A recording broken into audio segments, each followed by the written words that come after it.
남편이 바람을 피운 후 상간녀의 남편이 저를 찾아왔습니다. 그는 나는 막대한 재산을 가지고 있어. 당신만 좋다고 한다면 내일 당장 혼인신고하러 갑시다. 라고 말했습니다. 저는 단 몇 초만 생각하고는 동의했습니다. 저는 강남구에 위치한 한가든 카페의 구석진 자리에 푹 파묻혀 앉아 있었습니다. 이 자리는 제가 직접 고른 곳입니다.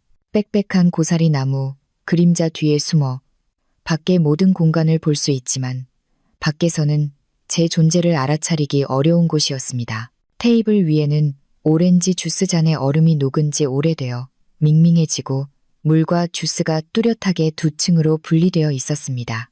저로부터 약 10m 떨어진 잉어 연못 바로 옆 6번 테이블에는 제 남편인 박서준이 앉아 있었습니다. 그는 혼자가 아니었습니다. 그의 맞은편에는 과감한 슬릿이 들어간 붉은 실크 드레스를 입고 긴 다리를 뽐내는 여자가 앉아 있었는데 바로 최유진이었습니다. 저는 그녀를 잘 알고 있었습니다. 금융물류업계에서 최유진을 모르는 사람이 있을까요? 해운업계의 진정한 상어인 남강그룹의 회장 김민준의 아내였습니다. 서준이 웃고 있었습니다. 제가 한때 열렬히 사랑했던 그 미소는 원칙주의자이고 딱딱했던 회계팀장이었던 저를 기꺼이 가정으로 돌아오게 만들었습니다. 10년간 직장 생활을 하며 모은 모든 자본을 쏟아부어 그가 건설회사를 차릴 수 있도록 지원했습니다. 제 손으로 직접 고른 플래티넘 결혼 반지를 낀 서준의 손이 대놓고 뻔뻔하게 유진의 손등을 어루만지고 있었습니다. 저는 울지 않았습니다. 눈은 메말라 있었습니다. 32살 10년간 숫자와 씨름하고 건조한 대차대조표와 스트레스 받는 세무조정 기간을 겪으며 저는 냉철한 머리를 갖게 되었습니다. 다만 가슴이 천근의 돌덩이에 짓눌린 듯 무거워 모든 숨통이 막히는 것 같았습니다. 한 달 전 서준은 초췌한 얼굴로 집에 돌아왔습니다. 그는 회사가 큰 법적 문제에 휘말려 모든 자산이 압류될 위기에 처했다고 했습니다. 그는 저에게 위장 이혼 서류에 서명해달라고 설득했습니다. 하윤아, 이건 그냥 형식적인 절차일 뿐이야. 당시 그의 목소리는 애원하는 듯했고 너무나 진심 어려 보여 저는 조금도 의심하지 않았습니다. 이 프로젝트 부지를 매입하려면 내 단독 명의가 필요해. 그래야 자금을 만회할 수 있어.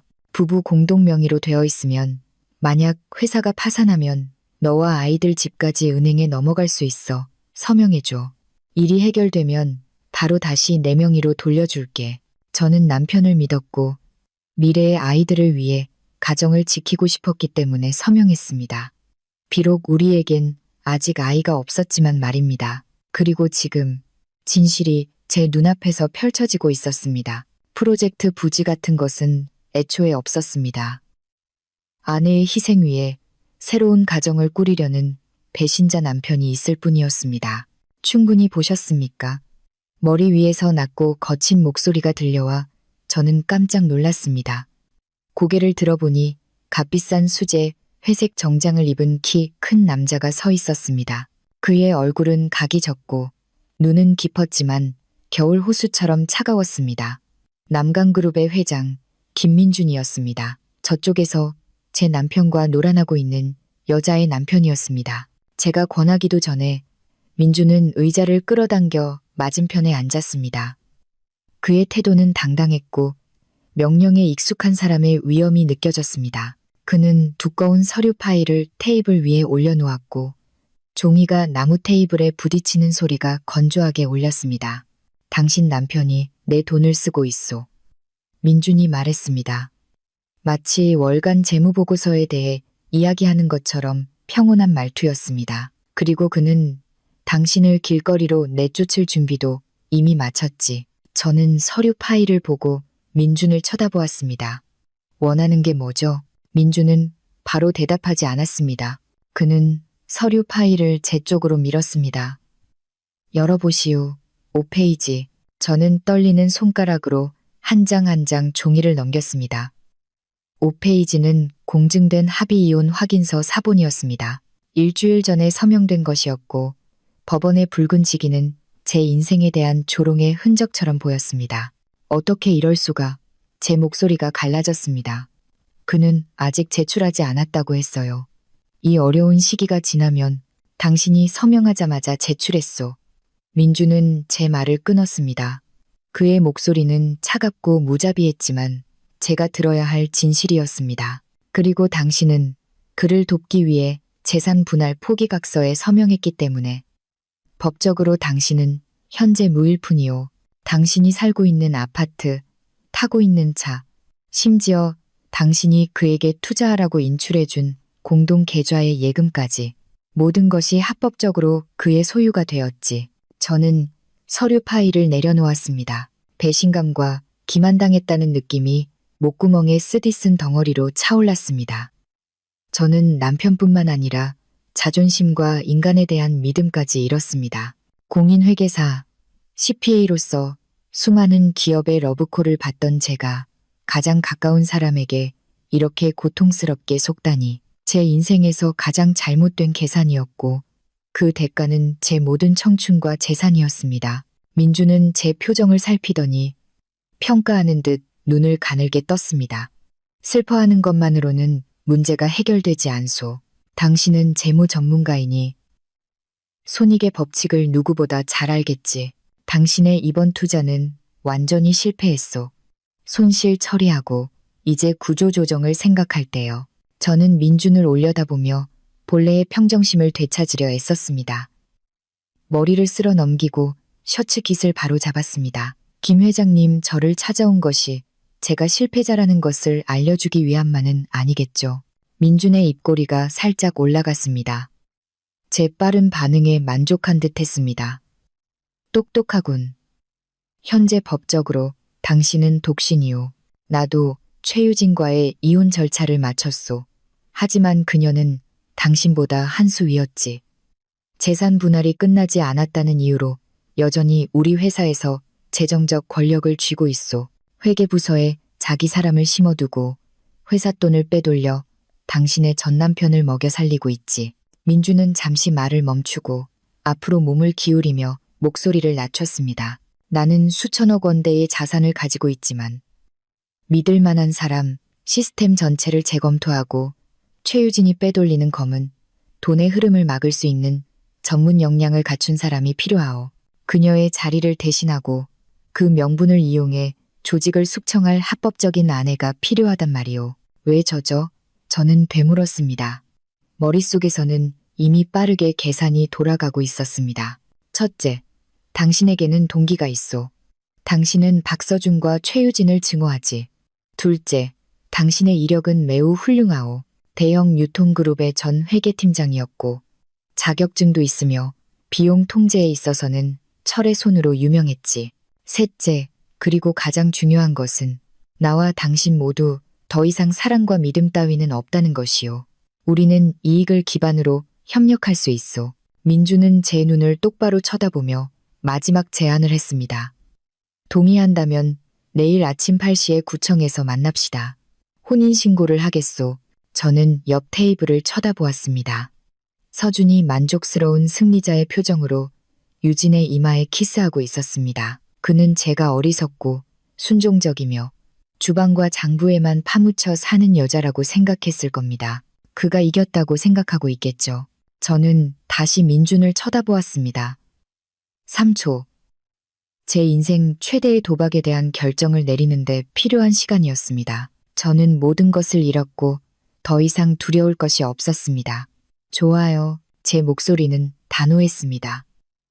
동의하겠어요. 하지만 조건이 있습니다. 남강그룹 재무부서에 대한 정권을 저에게 주세요. 제가 일하는 방식에 간섭하지 마세요. 민주는 자리에서 일어나 정장 단추를 채웠습니다. 내일 뵙겠습니다. 김 여사. 그는 서류 파일과 제 머릿속에서 선명하게 그려지기 시작하는 복수 계획을 남겨두고 떠났습니다. 다음 날 아침, 저는 평소보다 일찍 일어났습니다. 아이보리색 원피스를 골랐습니다. 디자인은 단순하지만 고급스러워 그동안 헐렁한 오피스룩에 감춰왔던 제 가녀린 몸매를 돋보이게 했습니다. 꼼꼼하게 화장을 해서 밤새 법규를 검토하느라 생긴 다크서클을 가렸습니다. 거울 앞에 서서 그 안의 여자를 바라보았습니다. 더 이상 어제의 강하윤이 아니었습니다. 어제의 강하윤은 그 이혼 서류와 함께 죽었습니다. 정확히 7시 55분, 저는 구청 앞에 도착했습니다. 번쩍이는 검은색 마이바흐가 제 바로 앞에 멈춰 섰습니다. 차문이 열리고 민준이 내렸습니다. 오늘은 흰 셔츠에 넥타이를 매지 않아 어제보다 젊어 보이고 덜 날카로워 보였습니다. 시간 맞춰 오셨군. 민준이 인사 대신 말했습니다. 직업 정신이죠. 저는 짧게 대답했습니다. 우리는 안으로 들어갔습니다. 민준이 미리 준비해둔 덕분에 혼인신고 절차는 놀라울 정도로 신속하게 진행되었습니다. 펜이 종이에 닿고 제가 김민준의 이름 옆에 제 이름을 서명했을 때 등줄기를 따라 전율이 흘렀습니다. 사랑의 설렘이 아니라 전투를 앞두고 중화기를 지급받은 병사의 흥분이었습니다. 담당 공무원이 우리에게 서류 2부를 건넸습니다. 민준이 받아들고 한 부를 저에게 주었습니다. 남강그룹에 온 걸 환영하오, 여보. 그가 처음으로 호칭을 바꿨습니다. 감사합니다, 여보. 저는 미소를 지었습니다. 업무용 미소였지만 완벽했습니다. 구청 문을 나서자 아침 햇살이 손에 든 서류를 눈부시게 비췄습니다. 저는 휴대폰을 꺼내 민준의 마이바흐 보닛 위에 혼인관계 증명서를 올려놓고 선명하게 사진을 찍었습니다. 사진 속에는 제 이름과 민준의 이름이 나란히 있었고 붉은 직인이 민준의 차머리에 박힌 금장 N 로고 위에 선명하게 찍혔습니다. 저는 카카오톡을 열어내 사랑 서준이라는 미처 바꾸지 못한 이름을 찾았습니다. 사진과 함께 짧고 간결한 메시지를 보냈습니다. 조용히 저를 일찍 해방시켜줘서 고마워요. 덕분에 오늘 아침 남강그룹 회장님의 법적 아내가 될 수 있는 절차를 마칠 수 있었어요. 당신과 그 여자에게 행운을 빌어요. 전송 버튼을 누르자 메시지는 읽음 상태로 바뀌었습니다. 민주는 옆에 서서 제 행동을 지켜보고 있었습니다. 막지 않고 그저 입꼬리를 올릴 뿐이었습니다. 생각보다 호전적이군. 비즈니스에서나 전쟁에서나 기습은 항상 승리의 50%를 결정하죠. 이제 회사로 데려다 주세요. 당장 제 일을 시작해야겠어요. 저는 휴대폰을 가방에 넣었습니다. 남강그룹 본사로 가는 길에 민주는 저에게 사원증과 임명장을 건넸습니다. 재무이사. 저는 눈썹을 치켜떴습니다. 이렇게 바로 저에게 이 자리를 맡기시는 건가요? 당신을 믿는 게 아니오. 당신의 증오심과 능력을 믿는 거지. 민주는 솔직하게 말했습니다. 이 자리는 이전에 최유진이 꼭두각 시인 전 회계팀장을 통해 장악하고 있었소. 이제 그를 해임하고 당신을 앉히는 거요. 당신 손에 생사여 탈권이 있으니 잘 사용하시오. 저는 임명장을 들고 그 무게를 느꼈습니다. 이것은 단순한 직업이 아니라 지휘봉이자 명령패였습니다. 저는 눈을 감고 밤새도록 연구했던 남강그룹의 조직도를 떠올렸습니다. 최유진은 비록 이혼했지만 여전히 대주주이고 많은 사업 비밀을 쥐고 있었습니다. 그녀가 회사 돈을 빼돌리는 것은 혼자서는 불가능하며 분명히 아래에 지원하는 하부 조직이 있을 것입니다. 저의 임무는 그 하부 조직들을 하나씩 잘라내는 것이었습니다. 최유진을 고립시키고 더 중요하게는 박서준과 최유진이 공모하여 자금 세탁을 했다는 증거를 찾아내는 것이었습니다. 저는 돈을 지키는 직업을 가진 사람을 얕본 것을 박서준이 후회하게 만들 것입니다. 차가 도심 한복판에 위풍당당하게 솟은 30층짜리 건물 앞에 멈췄습니다. 민준이 내려서 제게 차문을 열어주었습니다. 이 신사적인 행동은 애정 때문이 아니라 유리창 너머로 보고 있는 수백 명의 직원들에게 보여주기 위한 연기였습니다. 준비됐소? 민준이 작게 물었습니다. 언제나요? 저는 고개를 쳐들고 그와 나란히 걸었습니다. 이 순간부터 전쟁은 공식적으로 시작되었습니다. 회장 전용 엘리베이터에 막 들어섰을 때 제 가방 속 휴대폰이 미친 듯이 울리기 시작했습니다. 화면을 보니 서준이었습니다. 저는 받지 않았습니다. 꺼질 때까지 울리게 내버려 두었고 2번째, 3번째 다시 울리도록 두었습니다. 지금 저의 침묵이야말로 그에게 가장 끔찍한 정신적 고문일 것입니다. 한편 서초동의 한 고급 아파트에서 서준은 미쳐 날뛰고 있을 겁니다. 그 광경이 눈에 선했습니다. 그는 소파에 휴대폰을 던지고 얼굴이 붉어지고 안절부절 못할 것입니다. 유진이 옆에서 무슨 일이냐고 찌푸리며 물을 것이고 제가 보낸 사진을 보면 그녀의 화장한 얼굴은 핏기가 가실 것입니다. 엘리베이터가 30층에 멈췄을 때 저는 천천히 전화를 받았습니다. 여보세요. 제 목소리는 마치 택배기사의 전화를 받는 것처럼 평온했습니다. 하윤아, 너 무슨 짓을 한 거야? 그 사진은 뭐야? 합성한 거지. 그렇지. 서준의 목소리가 전화기 너머로 소리쳤고 공황 상태에 빠져 목소리가 갈라졌습니다. 그는 믿지 않거나 믿고 싶지 않은 것입니다. 제가 포토샵이나 배울 만큼 한가하다고 생각하세요? 저는 비웃었습니다. 흰 종이에 검은 글씨, 선명한 붉은 직인. 당신도 사업가인데 직인 하나 진짜인지 가짜인지 구별 못하시나요? 언제부터 김민준을 알았어? 나한테 바람을 피운 거야. 서준은 비난의 목소리를 내기 시작했습니다. 도둑이 제 발처리는 격의 상투적인 변명이었습니다. 당신의 생각으로 다른 사람을 재단하지 마세요. 저는 말을 끊었습니다. 목소리가 날카로워졌습니다. 당신이 내 뒤에서 몰래 이혼 절차를 밟았잖아요. 법원에서 결정이 나왔어요. 법적으로 저는 독신이고 누구와 결혼하든 제 자유예요. 그리고 당신도 지금 제 전남편의 전처와 놀아나고 있잖아요. 비즈니스 용어로 말하자면 공정한 교환이죠. 서준은 할 말을 잃었습니다. 전화기 너머로 유진이 전화를 빼앗는 소리가 들렸습니다. 이 계집애야. 네가 감히 남강그룹에 발을 들여. 내가 여기 있는 한 넌 꿈도 꾸지 마. 안녕하세요, 유진 씨. 저는 대꾸했습니다. 목소리는 달콤했지만 날카로운 가시가 돋쳐 있었습니다. 착각하셨네요. 저는 기어오르려고 들어온 게 아니에요. 회장님의 합법적인 아내로서 집주인 자격으로 들어온 거예요. 반면에 당신은 현재 주주일 뿐 외부인에 불과하죠. 아, 깜빡하고 말씀 안 드렸네요. 방금 재무이사로 임명받았어요. 오늘 아침 제가 가장 먼저 할 일은 남강그룹과 제 전남편의 서준건설 간의 모든 채무관계를 재검토하는 거예요. 네가 감히. 유진이 소리쳤습니다. 왜 못하겠어요?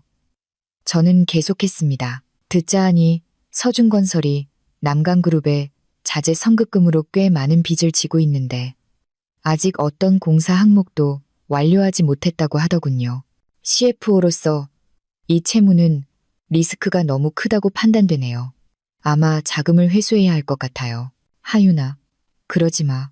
서준이 다시 전화를 빼앗았습니다. 그의 목소리는 공격적인 태도에서 애원으로 바뀌었습니다. 이야기가 있잖아. 원하는 게 뭐야? 내가 땅 판 돈 좀 나눠줄까? 우리 만나서 이야기 좀 하자. 땅 판 돈. 저는 비웃었습니다. 그 돈은 당신이나 쓰세요. 앞으로 변호사 선임해서 당신의 위법 행위를 변호하는데 돈이 많이 필요할 테니까요. 저는 전화를 끊고 전원을 껐습니다. 엘리베이터 문이 열렸습니다. 제 앞에는 남강그룹의 거대한 로비가 펼쳐졌습니다. 직원들이 분주하게 오갔지만 민준을 보자 모두 걸음을 멈추고 고개를 숙였습니다. 그들은 호기심과 의심의 눈초리로 저를 쳐다보았습니다. 민준이 제 쪽으로 돌아서며 눈빛에 약간의 칭찬이 담겨 있었습니다. 그들을 겁에 질리게 만들었군. 하지만 겁주는 것과 실제로 해내는 것은 다른 문제요. 두고 보세요. 저는 가방을 꽉 쥐고 회계부서를 향해 똑바로 걸어갔습니다. 저는 겁주지 않았습니다. 선전포고를 한 것입니다. 재무회계팀은 28층에 위치해 있었습니다. 두꺼운 유리문이 숫자의 3개를 외부와 분리하고 있었습니다. 저는 문을 밀고 들어갔습니다. 민준이 바로 뒤따르며 든든한 버팀목이 되어주었습니다. 안은 시끄러운 시장처럼 웅성거리고 있었습니다. 모두가 모여 수군거리고 있었습니다. 회장님의 번개 같은 결혼 소식이 회사 전체에 퍼졌음이 틀림없었습니다. 모두 조용. 민준이 입을 열었습니다. 그의 목소리는 크지 않았지만 방 전체를 순식간에 조용하게 만들 만큼의 위험이 있었습니다. 모든 시선이 우리에게 쏠렸습니다. 민준은 저를 가리키며 모두에게 소개했습니다. 이쪽은 강하윤 씨, 내 아내이자 그룹의 새로운 재무이사요. 지금 이 순간부터 모든 수입과 지출, 예산 승인에 관한 결정은 강 이사를 거쳐야 하오. 임명장은 5분 안에 내부 이메일로 발송될 것이요. 다시 웅성거리는 소리가 일었지만 이번에는 더 조심스러웠습니다. 저는 방안을 훑어보았습니다. 방구석에서 두꺼운 금태 안경을 쓴 중년 여성이 저를 뚫어지게 쳐다보고 있었습니다. 그녀의 눈빛에는 놀라움보다는 적대감이 서려 있었습니다. 그녀는 현 회계팀장인 윤지영, 최유진의 충실한 오른팔이었습니다. 저는 인사 기록을 꼼꼼히 연구했습니다. 윤 팀장은 최유진이 돈을 빼돌릴 수 있도록 수많은 가짜 접대비 지출을 승인한 장본인이었습니다. 저는 윤 팀장의 책상으로 똑바로 걸어갔습니다. 윤 팀장님, 지금 즉시 모든 장부, 전자서명 토큰, 그리고 ERP 시스템 관리자 비밀번호를 인계해 주시기 바랍니다. 윤 팀장은 일어나 팔짱을 끼고 자신이 이 회사의 공신이라도 되는 양거만한 태도를 보였습니다. 강 이사님, 인수인계에는 절차가 있는 법입니다. 수년간의 장부를 어떻게 당장 달라고 하시면 드릴 수 있겠습니까? 그리고 저는 최유진 이사님을 포함한 이사회의 지시에 따라 일합니다. 이사님의 임명이 너무 갑작스러워서 최 이사님께 다시 확인해 봐야겠습니다. 그녀는 의도적으로 시간을 끌고 있었습니다. 증거를 인멸하거나 데이터를 조작할 시간을 벌려는 것이었습니다. 윤 팀장님, 저는 미소를 지으며 민준의 친필 서명과 그룹의 붉은 직인이 찍힌 임명장을 책상 위에 놓았습니다. 회사 규정에 따르면 회장님은 긴급 상황 시 고위 임원을 임명할 권한이 있습니다. 그리고 최유진 씨는 현재 주주일 뿐 경영에는 관여하지 않습니다. 회장님의 명령이 최우선입니다. 저는 민준을 한번 보고 다시 윤 팀장을 쳐다보며 단호하게 말했습니다. 만약 15분 안에 모든 것을 인계하지 않으시면 상부 명령 불복종과 업무 방해를 사유로 즉시 해고 절차를 밟겠습니다. 동시에 팀장님의 모든 컴퓨터를 봉인하고 횡령 혐의로 경찰 조사를 의뢰하겠습니다. 선택하세요. 조용히 인계하고 나가시겠습니까? 아니면 수갑을 차고 나가시겠습니까? 윤 팀장의 얼굴이 새파랗게 질렸습니다. 그녀는 제가 이렇게 강경하게 나오고 법을 잘 알고 있을 줄은 몰랐던 것입니다. 그녀는 도움을 청하듯 민준을 쳐다보았지만 민준은 팔짱을 끼고 지켜볼 뿐이었습니다. 나는 내 아내를 전적으로 지지한다는 표정이었습니다. 윤 팀장은 떨리는 손으로 서랍을 열어 열쇠 꾸러미와 토큰 장치를 꺼냈습니다.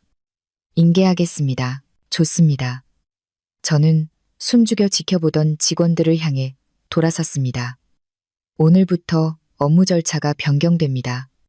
5천만 원 이상의 모든 지출은 저에게 직접 보고해야 합니다. 허위 서명을 하거나 증빙 서류를 조작하는 사람은 제가 찾아내기 전에 스스로 사직서를 쓰십시오. 저는 감사 출신입니다. 제 앞에서 어설픈 속임수는 통하지 않을 겁니다. 저는 IT 부서에 즉시 윤 팀장의 접근 권한을 차단하고 모든 시스템 비밀번호를 변경하라고 지시했습니다. 윤 팀장이 개인 물품이 담긴 상자를 들고 쓸쓸히 사무실을 나간 후 저는 그녀가 방금까지 앉아있던 푹신한 가죽 의자에 앉았습니다. 컴퓨터를 켜고 시스템에 로그인했습니다. 숫자들이 제 눈앞에 나타나기 시작했습니다. 혼란스러운 덩어리였지만 동시에 범죄의 증거로 가득 찬 보물창고였습니다. 내선 전화가 울렸습니다. 최유진이었습니다. 대단하네, 강하윤. 감히 내 사람을 내쫓아? 이건 시작에 불과해요. 저는 대답했습니다. 손은 여전히 키보드 위를 빠르게 움직이고 있었습니다. 당신 돈이나 잘 챙기는 게 좋을 거예요. 당신 남동생의 미디어 회사로 이체된 몇몇 거래에 문제가 있는 것 같던데요. 매입 세금 계산서가 좀 이상해 보이네요. 전화기 저편이 침묵하더니 또 끊겼습니다. 저는 한숨을 내쉬며 의자에 등을 기댔습니다. 진짜 전쟁은 이제부터 시작이었습니다. 저는 이 쓰레기 더미를 청소하는 것뿐만 아니라 박서준과 최유진이 스스로 함정에 빠지도록 덫을 놓아야 했습니다. 민준이 다가와 제 책상 위에 따뜻한 커피 한 잔을 놓아주었습니다. 잘했소. 사람을 잘못 보지 않았군. 칭찬은 아직 일러요. 저는 커피를 한 모금 마셨습니다. 쓴맛과 단맛이 혀끝에서 섞였습니다. 마음의 준비를 하세요. 곧 큰 폭풍이 몰아칠 테니까요. 사무실의 불이 모두 꺼지고 제 컴퓨터 화면에서 나오는 차가운 푸른빛만이 공간을 비추고 있었습니다. 벽시계는 밤 10시를 가리키고 있었습니다. 다른 직원들은 모두 퇴근한 지 오래였지만 저는 여전히 윤 팀장이 남긴 장부더미에 파묻혀 있었습니다. 저에게 숫자는 말을 했고 그것들은 지금 부정함을 절규하고 있었습니다. 영화에서처럼 뛰어난 해커가 필요하지 않았습니다. 저는 가장 기본적인 회계 감사 기법인 대조와 검증을 통해 진실을 파헤쳤습니다. 3분기 계정별 원장을 열었습니다. 한 항목이 바로 눈에 띄었습니다. 외주 용역비가 작년 동기 대비 3배나 급증해 있었습니다. 저는 계정 코드 641과 642의 세부 내역을 클릭했습니다. 마케팅, 행사 기획, 전략 컨설팅 비용으로 기록된 수많은 거래들이 모두 단 하나의 이름으로 귀결되었습니다. 주식회사 천은미디어. 저는 천은미디어의 사업자 등록번호를 복사하여 국세청 홈택스 사업자 정보 조회 페이지에 붙여넣었습니다. 결과는 즉시 나타났습니다. 대표이사는 최진웅, 저는 비웃었습니다. 최진웅은 바로 최유진의 친동생이었습니다. 수법이 너무 조잡했습니다. 남편의 주머니에서 동생의 주머니로 그리고 다시 자신의 주머니로 돈을 옮긴 것입니다. 저는 계속해서 천은미디어로부터 받은 모든 전자 세금 계산서를 조회했습니다. 총액은 6개월 만에 1,500억 원이 넘었습니다. 세금 계산서의 내용은 물류 솔루션 컨설팅 비용, 고객 초청회 개최 비용 등 매우 포괄적이었습니다. 하지만 제가 행사 개최일로 기록된 날짜에 회사 활동 기록과 대조해 본 결과 어떠한 행사도 열리지 않았고 초대 손님 명단도 사진도 계약 완료 보고서도 없었습니다. 이것은 명백히 회사 돈을 빼돌리고 법인세를 탈루하기 위한 허위 세금 계산서 거래 행위였습니다. 저는 의심스러운 모든 거래 내역과 세금 계산서를 출력하여 붉은색 파일에 처했습니다. 이것은 빙산의 일각에 불과했습니다. 저는 미지급금 내역을 더 깊이 파고들 필요가 있었습니다. 매입 채무 계정인 331번 계정을 살펴보았습니다. 서준의 회사 이름이 보였습니다. 서준건설. 미지급 잔액이 500억 원에 달했습니다. 계약 세부 내역을 열어보았습니다. 남강그룹은 서준건설과 부산항 창고 시스템 보수 및 증축 계약을 체결했습니다. 계약일은 3개월 전이었고 남강그룹은 계약금의 50%에 해당하는 500억 원을 이미 선지급했습니다. 하지만 제가 공사 진행 보고서를 확인했을 때 완료된 공사량 항목은 여전히 0이었습니다. 즉, 서준은 남강그룹으로부터 500억 원을 받았지만 말뚝 하나 받거나 벽돌 한 장 쌓지 않은 것입니다. 저는 창고관리 프로젝트 팀장에게 전화를 걸었습니다. 김 부장님. 네, 강 이사님. 김 부장의 목소리는 잠이 덜 깬 듯 했습니다. 이 시간에 죄송합니다. 서준건설이 시공하는 부산항 창고 증축 프로젝트에 대해 여쭤볼 게 있어서요. 현재 상황이 어떻습니까? 전화기 저편에서 잠시 침묵이 흐르더니 쭈뼛거리며 대답했습니다. 그쪽에서 아직 장비를 들여오지 않았습니다. 제가 여러 번 재촉했는데 그쪽 사장이 계속 자재 수입 중이라며 미루더군요. 최유진 이사님도 그냥 좀 기다려주라고 지시하셨고요. 알겠습니다. 감사합니다. 내일 아침까지 감리 확인서가 첨부된 현황 보고서를 보내주세요. 저는 전화를 끊었습니다. 이제 모든 것이 명확해졌습니다. 서준은 남강그룹의 성급금을 자금 유통에 사용했거나 더 나쁘게는 저를 속여 이혼 서류에 서명하게 만든 뒤 자신의 명의로 구입한 그 땅을 사는데 사용했을 것입니다. 사무실 문이 벌컥 열리더니 민준이 도시락 2개를 들고 들어왔습니다. 회사에서 밤샐 작정인 줄 알았소. 뭐 좀 먹고 계속하시오. 저는 민준과 책상 위에 서류 더미를 번갈아 보았습니다. 여우 꼬리를 잡았어요. 그렇게 빨리. 민준은 도시락을 내려놓고 제 옆에 의자를 끌어당겨 앉았습니다. 그의 은은하고 남성적인 향수 냄새가 최근 서준에게서 나던 싸구려 담배 냄새와는 완전히 달랐습니다. 그들은 탐욕스럽지만 신중하지 못했어요. 저는 화면을 가리켰습니다. 아니면 아무도 사모님의 장부를 감히 들여다보지 못할 것이라고 너무 자신만만했거나요. 이것 보세요. 최유진 남동생에게 넘어간 1,500억 원. 공사도 하지 않은 서준에게 선지급된 500억 원. 2분기 만에 총 2,000억 원이 사라졌어요. 민주는 숫자를 보며 얼굴이 굳어졌습니다. 최유진이 돈을 빼돌리는 건 알았지만 액수가 이렇게 클 줄은 몰랐소. 어쩐지 요즘 그룹의 영업 현금 흐름이 항상 빠듯하더라니. 물류 그룹에게 현금 흐름은 몸을 순환하는 피와 같습니다. 단기간에 2,000억 원의 현금이 빠져나간 것은 대동맥이 끊긴 것과 마찬가지였습니다. 걱정 마세요. 원금과 이자까지 전부 회수할 테니까요. 저는 도시락을 열었습니다. 향긋한 갈비구이 냄새가 나자 배에서 꼬르륵 소리가 났습니다. 일단 먹으시오. 민준이 제게 젓가락을 건넸습니다. 금강산도 식후경이라고. 내일 이사회에서 아주 재미있는 회의가 열릴 거요. 저는 젓가락을 받아들었습니다. 몇 달 만에 처음으로 음식이 맛있다고 느꼈습니다. 음식이 맛있어서가 아니라 이 전쟁에서 더 이상 혼자가 아니라는 것을 알았기 때문이었습니다. 민주는 자정이 다 되어서야 저를 한남동에 있는 자신의 개인 빌라로 데려다 주었습니다. 한강변에 동떨어져 있는 순백색의 빌라는 넓었지만 차가운 느낌이었습니다. 마치 그 주인처럼 고급스럽고 권위 있지만 고독해 보였습니다. 이 방을 쓰시오. 민준이 2층의 넓은 방문을 열었습니다. 강이 바로 보이는 전망이요. 가구는 당신 취향에 맞춰 새로 들여놓으라고 했소. 부족한 게 있으면 집사에게 말하시오. 저는 방으로 들어갔습니다. 침대 시트부터 커튼까지 모든 것이 새 것이었고 여자의 흔적은 전혀 없었습니다. 민준이 오랫동안 혼자 살았거나 최유진이 이 방에 발을 들인 적이 없다는 증거였습니다. 감사합니다. 민준은 문틀에 어깨를 기대고 서서 저를 잠시 바라보더니 말했습니다. 하윤 씨, 우리는 계약 결혼 관계요. 당신의 사적인 공간을 존중하겠소. 하지만 집사와 외부 사람들 앞에서는 부부 연기를 제대로 해야 하오. 알아요. 저는 프로니까요. 다음 날 아침, 저는 식사를 하러 내려갔습니다. 20명은 좋게 앉을 수 있는 긴 식탁이었지만 양끝에 2세트의 식기만 놓여 있었습니다.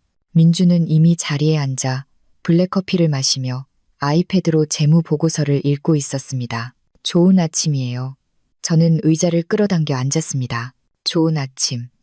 민주는 눈을 화면에서 떼지 않고 물었습니다. 어젯밤 잘 잤소? 아주 잘 잤어요. 서준의 집에서 한 달 내내 잤던 소파보다 침대가 훨씬 편안하더군요. 가정부가 뜨끈한 소고기 쌀국수 2그릇을 내왔습니다.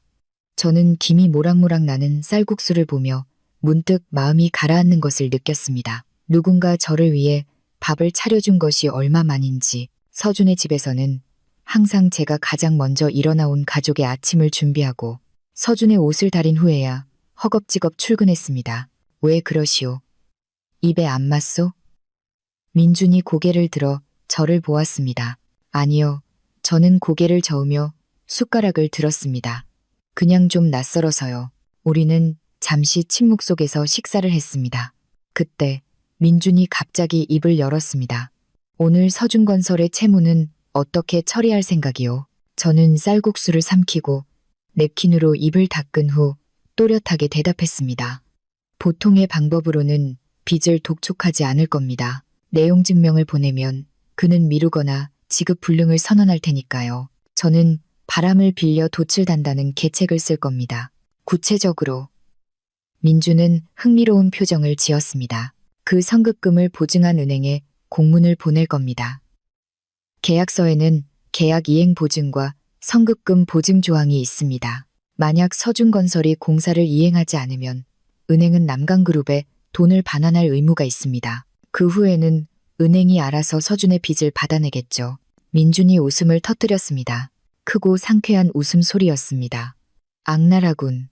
은행이 개입하면 그는 집을 팔아서 빚을 갚는 수밖에 없겠지. 그러지 않으면 불량 채무자로 낙인 찍힐 테고 5등급으로 분류되면 앞으로 단 1원도 대출받기 어려울 거요. 그게 다가 아니에요. 저는 계속했습니다. 눈빛이 날카로워졌습니다. 외부 감사인과 협력해서 서준건설이 이전에 남강그룹을 위해 시공했던 공사들의 원가를 재검토하도록 요청할 겁니다. 공사량을 부풀려 돈을 빼돌렸을 가능성이 있다고 의심하고 있습니다. 증거가 발견되면 이것은 민사사건이 아니라 형사사건이 될 겁니다. 민주는 저를 쳐다보았습니다. 그의 눈빛은 흥미에서 존경으로 바뀌었습니다. 당신은 정말 내 아내가 될 운명이군. 우리는 같은 부류요. 아침 식사는 기묘하면서도 조화로운 분위기 속에서 끝났습니다. 저는 상처 입은 두 사람이 계산과 야망 속에서 동질감을 찾는 것을 깨달았습니다. 민준처럼 똑똑하고 공정한 남자와 사는 것이 서준처럼 위선자를 모시는 것보다 훨씬 편하다는 것을 알게 되었습니다. 회사에서의 아침은 내부 숙청으로 시작되었습니다. 저는 회계팀과 프로젝트 관리팀 전 직원을 소집하여 긴급 회의를 열었습니다. 저는 어젯밤 조사한 서류 파일을 회의 테이블 위에 던졌습니다. 퍽 하는 건조한 소리에 회의실 전체가 움찔했습니다. 이 안에는 천은 미디어로부터 받은 허위 매입 의심 세금 계산서 목록과 서준건설의 계약 상태 보고서가 들어 있습니다. 이 건들을 직접 담당했던 사람이 누굽니까? 한 젊은 직원이 소심하게 손을 들었습니다. 윤 팀장님이 직접 지시하셨습니다. 저희는 그분이 가져오신 증빙 서류대로 입력만 했습니다. 증빙 서류의 합리성과 적법성을 확인하지 않고 입력만 한 것은 직무유기입니다. 저는 가볍게 꾸짖었습니다. 오늘부터 전체 프로세스를 재검토하겠습니다. 과거의 잘못을 발견하고 자진 신고하는 사람은 책임을 면제하고 계속 근무하도록 하겠습니다. 하지만 은폐하는 사람은 제가 찾아내서 해고하고 형사 고발을 건의하겠습니다. 제 선언은 가만히 있으려던 사람들의 얼굴에 찬물을 끼얹는 것과 같았습니다. 회의 직후 3명의 직원이 몰래 제 방문을 두드려 추가 정보를 제공하겠다고 했습니다. 그들의 증언을 통해 저는 최유진과 박서준의 자금 세탁 네트워크에 전체 그림을 맞출 수 있었습니다. 서준은 자신의 건설 회사 돈만 빼돌린 것이 아니었습니다. 그는 서준건설을 남강그룹의 매입 세금 계산서를 처리하는 뒷마당으로 만들었습니다. 구체적으로 남강그룹이 이익을 줄이기 위해 비용이 필요하면 최유진은 서준에게 인건비, 자재비 명목의 허위 세금 계산서를 발행하라고 지시했습니다. 돈은 남강그룹에서 서준건설로, 그 후 서준이 현금으로 인출하여 일부 수수료를 떼고 나머지를 최유진에게 돌려주었습니다. 완벽하게 닫힌 순환 구조였습니다. 하지만 그들은 치명적인 실수를 저질렀습니다. 돈의 흐름은 복잡했지만 실제 상품과 서비스의 흐름과는 일치하지 않았습니다. 저는 화면 앞에서 자금 흐름도 CFO 다이아그를 다시 그렸습니다. 화살표는 남강그룹에서 서준건설로, 서준건설에서 서준의 개인 계좌로, 그리고 서준의 계좌에서 해외은행의 이선자라는 이름의 계좌로 향했습니다. 저는 이선자라는 이름을 확대했습니다. 낯선 사람이 아니라 서준의 친어머니였습니다. 어머니의 성함이 선자셨지. 저는 소름이 돋았습니다.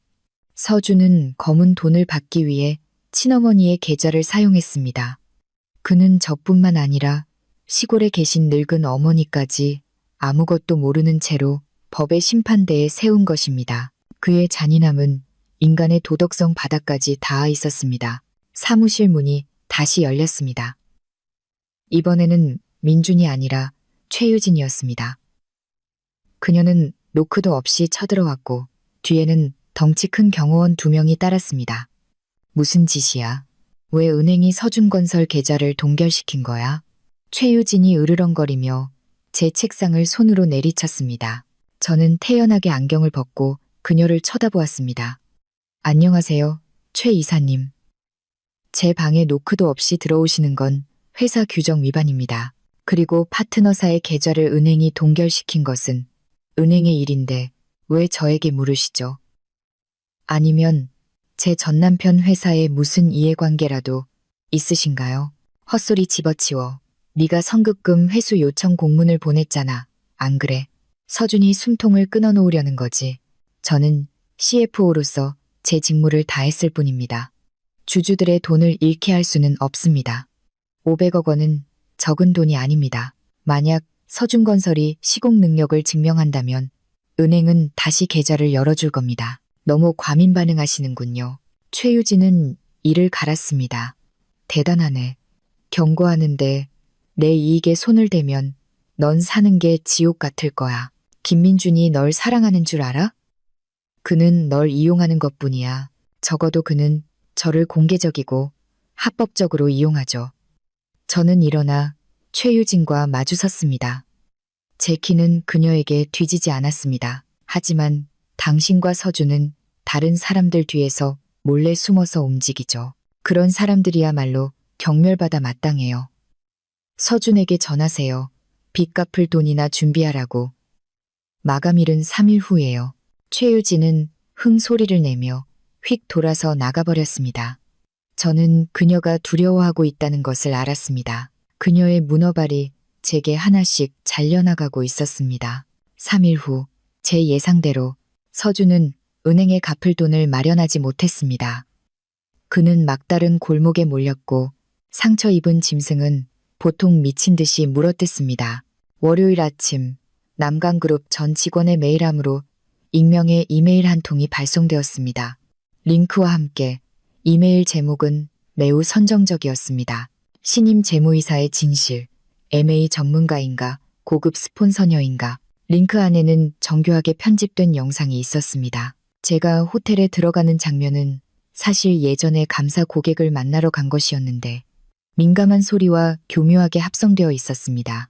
아래에는 제가 오래전부터 민준과 불륜 관계였고 서준의 재산을 빼앗기 위해 공모한 뒤 그를 버리고 재벌에게 달려갔다는 날조된 글이 있었습니다. 회사 전체가 술렁거렸습니다. 저를 바라보는 눈빛은 경외에서 경멸과 호기심으로 바뀌었습니다. 저는 사무실에 앉아 컴퓨터 마우스를 꽉 쥐었습니다. 서준은 제가 생각했던 것보다 더 비열했습니다. 그는 여론을 이용해 제 명예를 죽이고 저를 사임시키려 했습니다. 제 휴대폰이 울렸습니다. 민준이었습니다. 그 이메일 봤소? 민준의 목소리는 이상할 정도로 침착했습니다. 봤어요. 아주 더럽게 노네요. 걱정 마시오.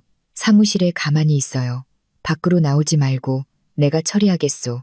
5분 후 건물 전체에 안내방송이 울려 퍼졌습니다. 민준의 단호한 목소리가 1층 로비의 전 직원을 즉시 집결시키라고 요구했습니다. 저도 내려갔습니다.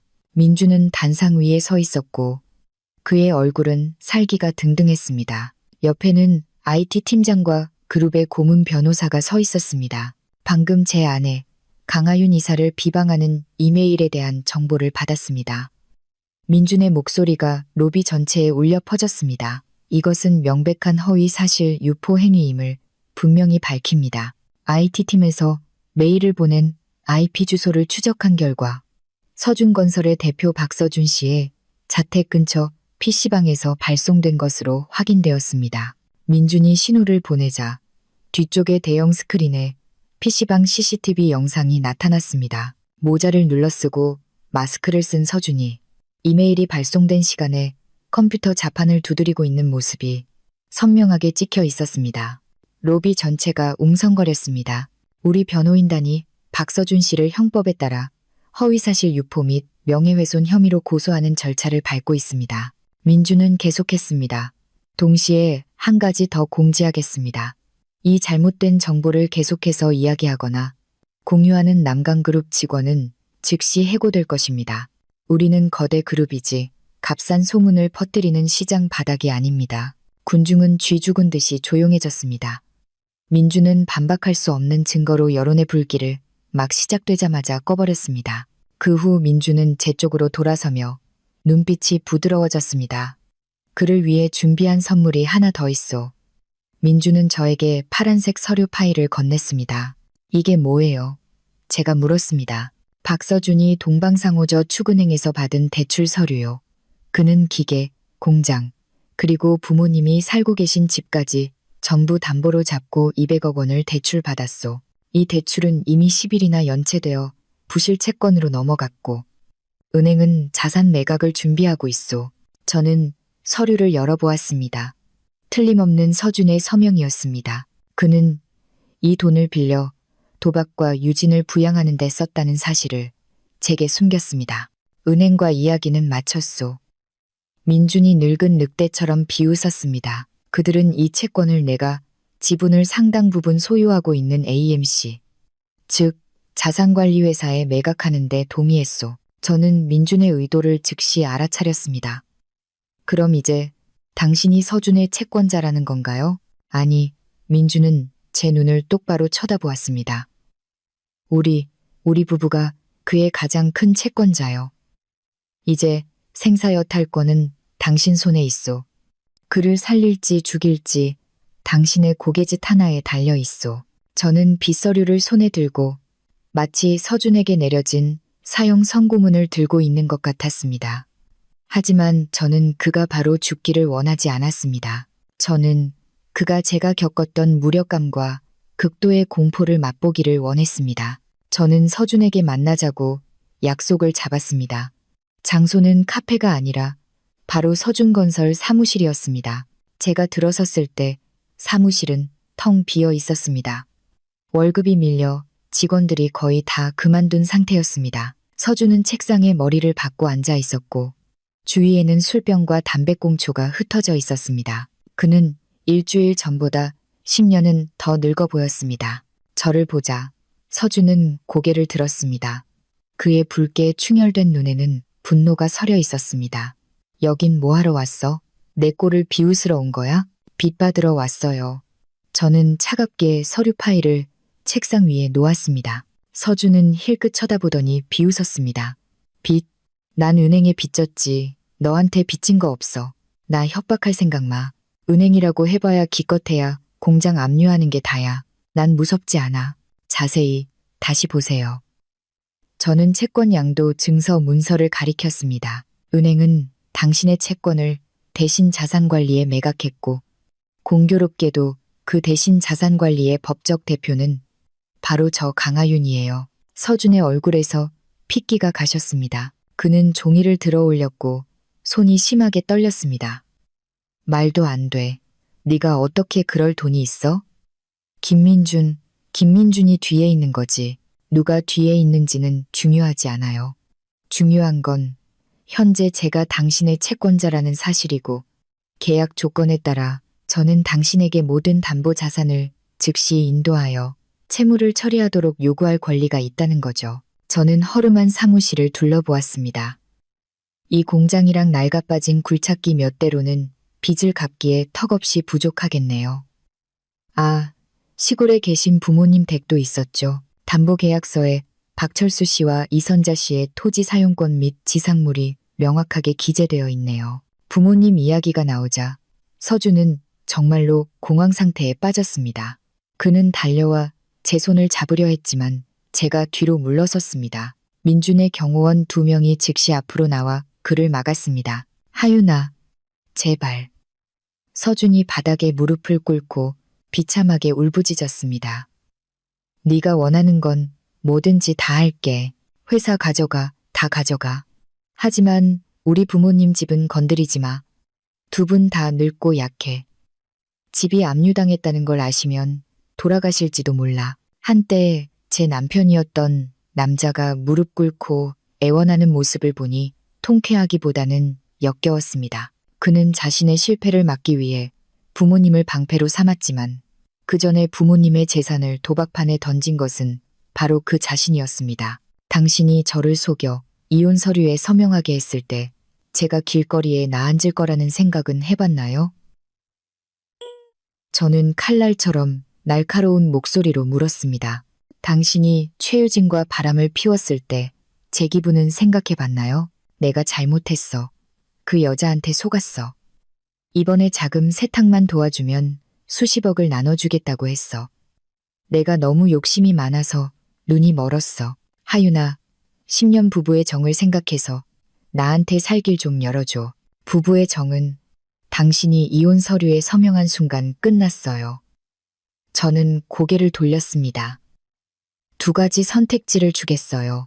하나는 서준건설의 모든 지분과 당신이 최근에 구입한 땅을 저에게 양도해서 빚을 상계하는 거예요. 둘은 내일 제가 사람을 보내 시골에 있는 당신 부모님 댁을 봉인하는 거예요.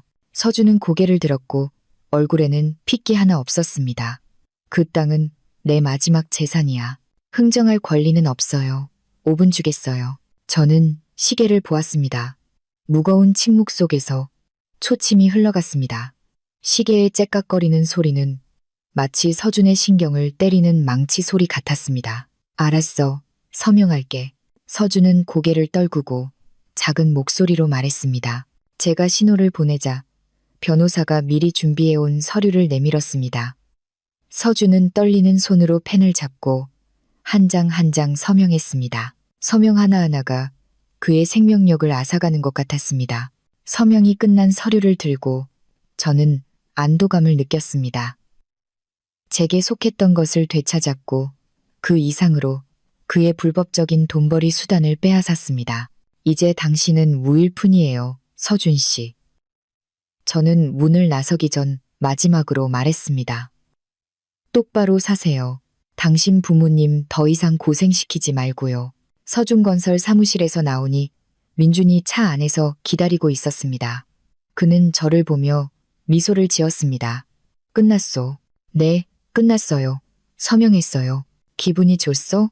저는 의자에 머리를 기대고 붐비는 거리를 바라보았습니다. 썩 좋지는 않지만 공평하다고 생각해요. 개인적인 복수는 절반 정도 이루어진 셈이었습니다. 하지만 최유진과 그녀 뒤에 있는 자금 세탁 제국과의 전쟁은 이제부터가 진짜 힘든 싸움이었습니다. 서준은 졸에 불과했고 최유진이야말로 이 체스판의 퀸이었습니다. 그리고 저는 그녀가 서준이 쓰러진 것을 보고 가만히 있지 않을 것이라는 것을 알았습니다. 저는 서준에 대한 승리에 취해 있을 여유가 없었습니다.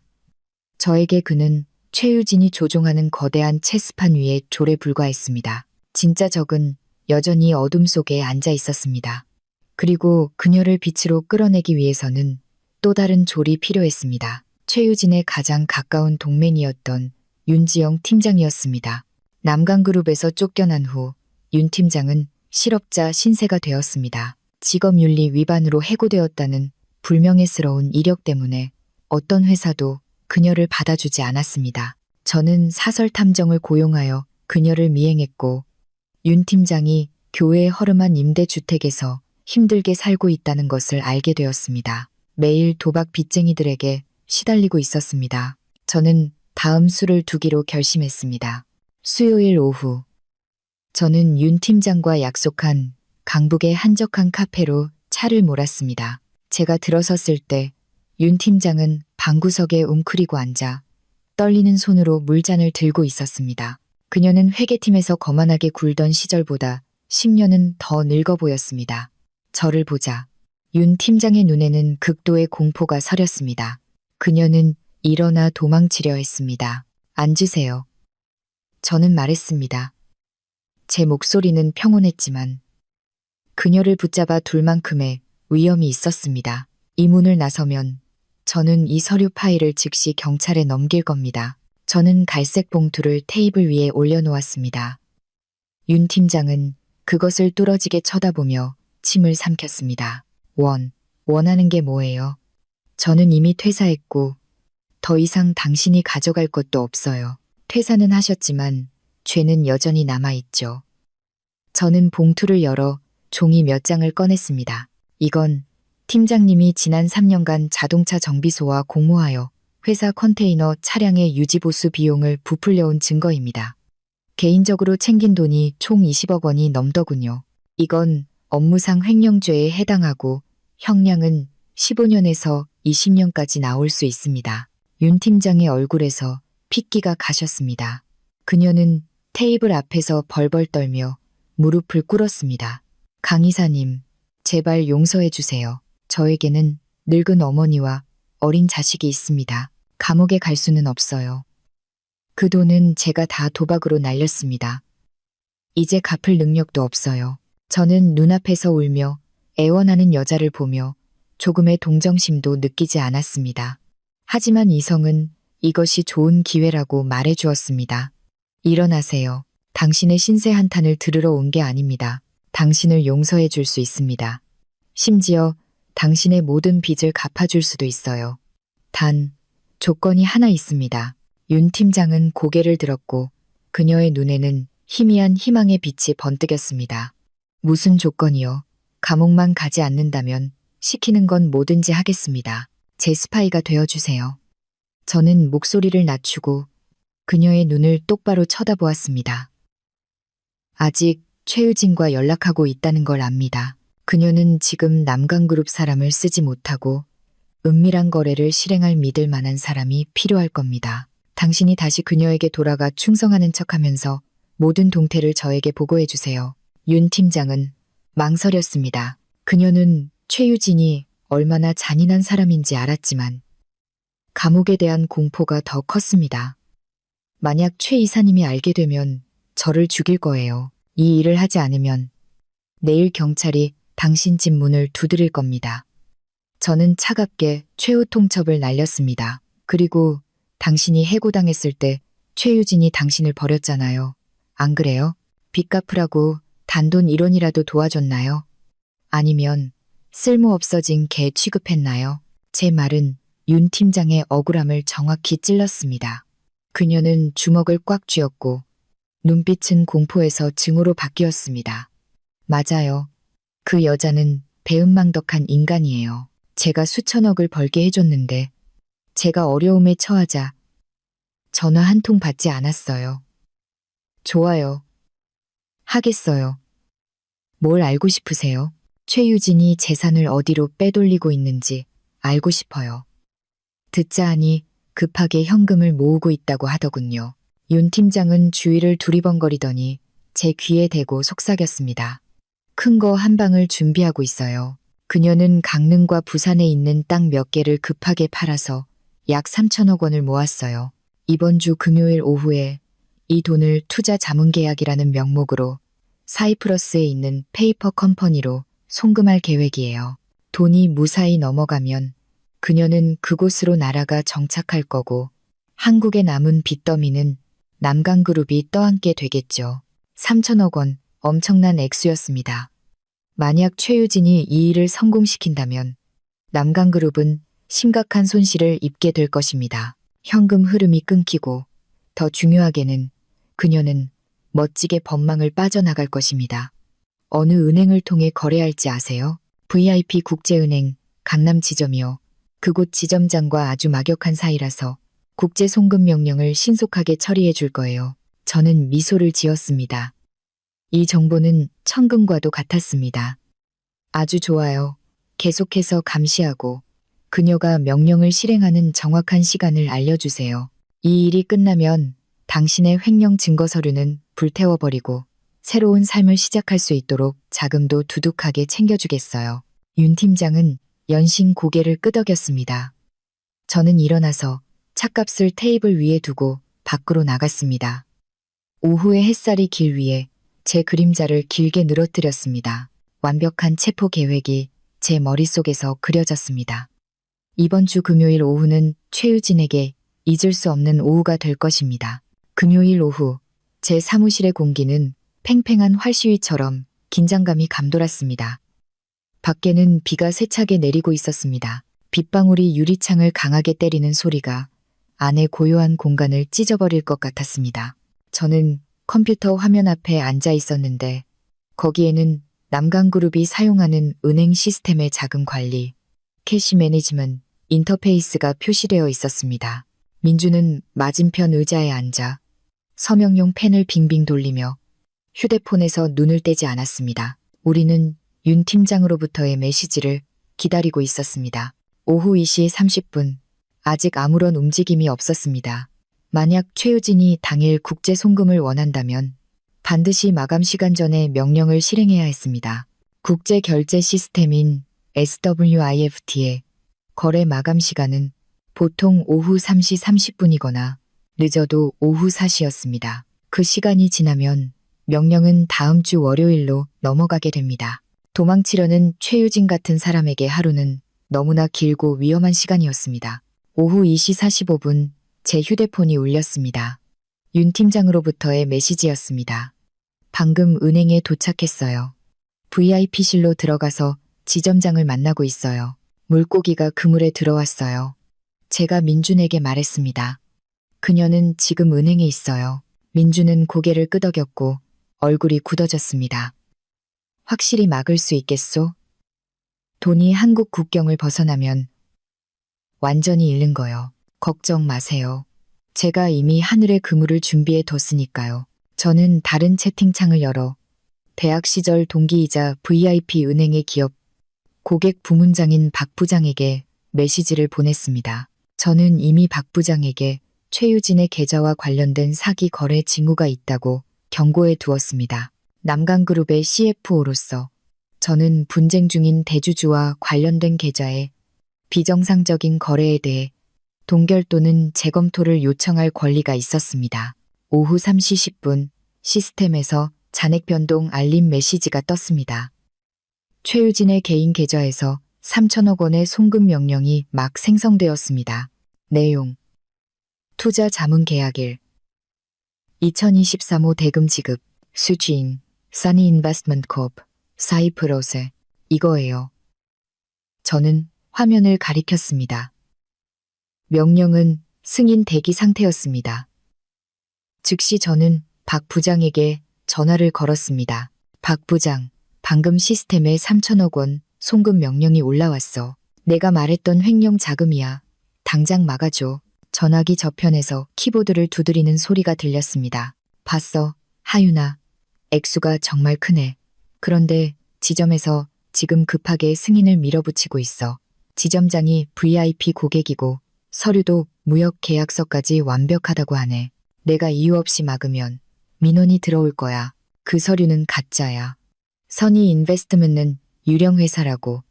저는 빠르고 단호하게 말했습니다. 방금 법원에서 최유진의 재산 분할 소송을 접수했다는 내용의 재산 동결 긴급 요청 공문을 보내고 있어. 너는 그냥 컴플라이언스 리스크 경고 시스템을 이유로 그 명령을 보류시켜 3시 30분까지만 버티면 그녀는 끝이야. 알았어. 널 믿을게. 컴플라이언스 통제 부서로 서류를 넘겨서 정밀 검토하도록 할게. 최소 2시간은 걸릴 거야. 마감 시간 지나면 하늘이 두 쪽 나도 송금 못해. 저는 전화를 끊고 안도의 한숨을 내쉬었습니다. 화면에서 명령의 상태가 승인 대기에서 검토 중으로 바뀌었습니다. 은행 VIP실에서는 지금쯤 혼란스러운 광경이 펼쳐지고 있을 겁니다. 최유진은 안절부절 못하고 있을 것입니다. 그녀는 시계를 쳐다보았을 겁니다. 오후 3시 20분, 국제거래 마감까지 단 10분 남았습니다. 윤 팀장에게서 다시 메시지가 왔습니다. 그녀가 은행 직원에게 소리치고 있어요. 총재를 만나게 해달라고 난리예요. 얼굴이 시뻘개졌어요. 그냥 소리치게 놔둬요. 저는 답장했습니다. 지금쯤 총재는 저와 회의 중일 테니까요. 사실 어떤 회의도 없었습니다. 하지만 저는 은행의 절차를 알고 있었습니다. 거래가 고위험으로 분류되면 아무도 함부로 승인 서명을 하지 못합니다. 특히 자금 세탁 방지 규정이 강화되고 있는 상황에서는 더욱 그렇습니다. 오후 3시 30분 SWIFT 시스템이 마감되었습니다. 최유진의 송금 명령은 합법적인 자금 출처를 증명하는 증빙 서류 보완 필요라는 사유로 공식적으로 거부되었습니다. 돈은 계좌에 그대로 있었지만 동결되었습니다.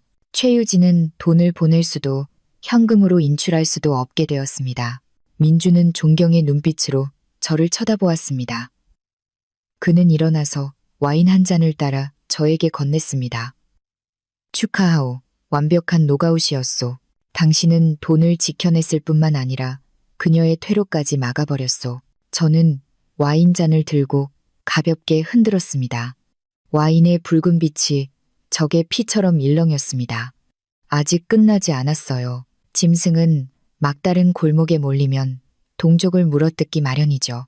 최유진이 돈을 잃었으니 가장 먼저 분풀이할 대상은 서준일 거예요. 이제 다음 막에서 펼쳐질 재미있는 연극을 기다려보죠. 제 예상대로 은행에서의 실패는 최유진을 광난 상태로 몰아넣었습니다. 그녀는 자신의 완벽한 탈출 계획이 어이없는 기술적인 이유로 막판에 좌절되었다는 것을 믿을 수 없었습니다. 은행을 나서자마자 최유진은 서준으로부터 전화를 받았습니다.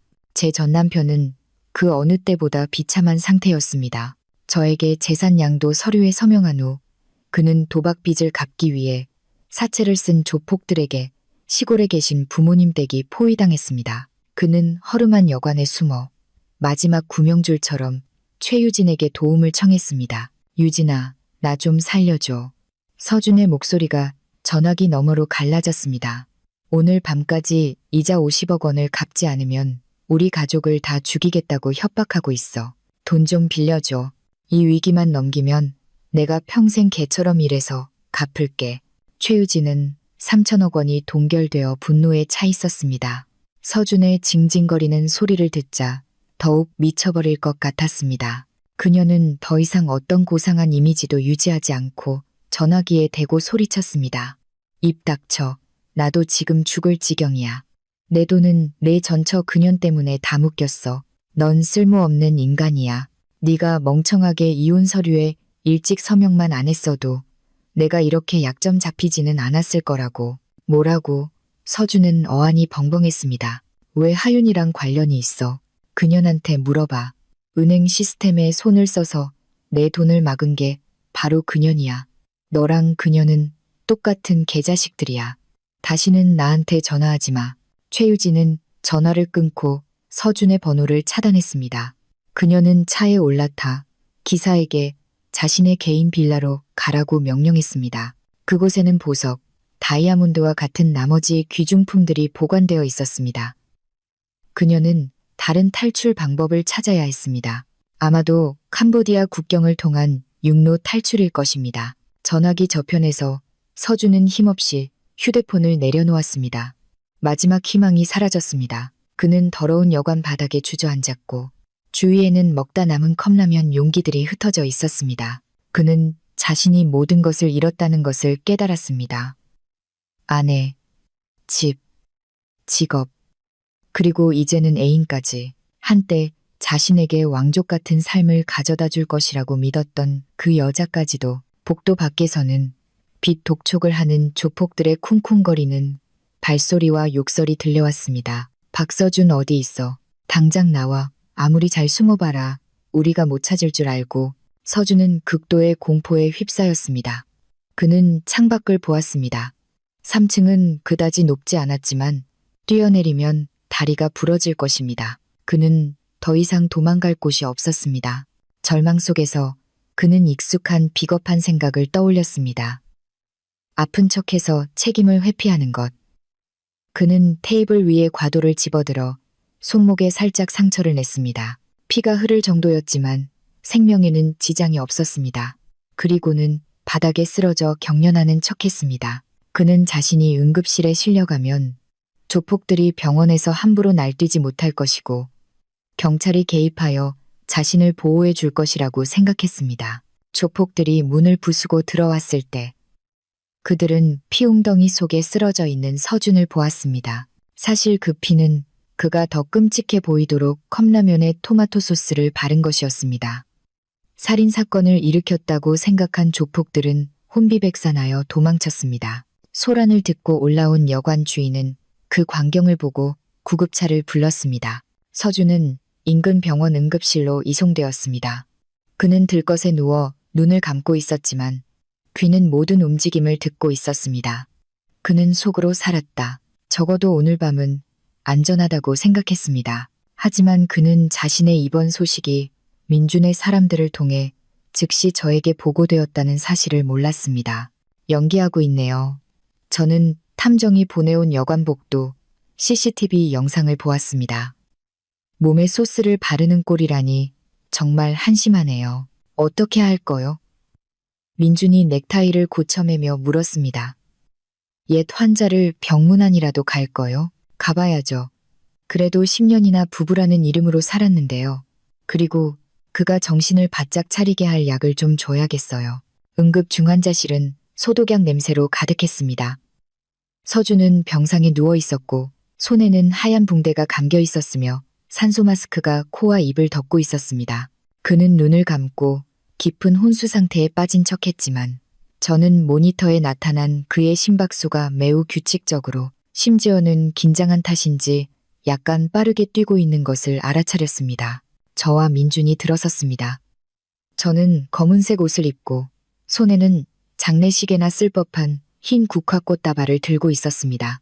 민준은 옆에서 당당한 태도로 서 있었고 손에는 검은색 가죽 서류 가방을 들고 있었습니다. 당직 간호사가 면회 시간이 아니라며 막으려 했지만 민준이 병원 VIP 카드를 내밀었습니다. 남강그룹은 이 병원의 주요 의료 장비 후원사였습니다.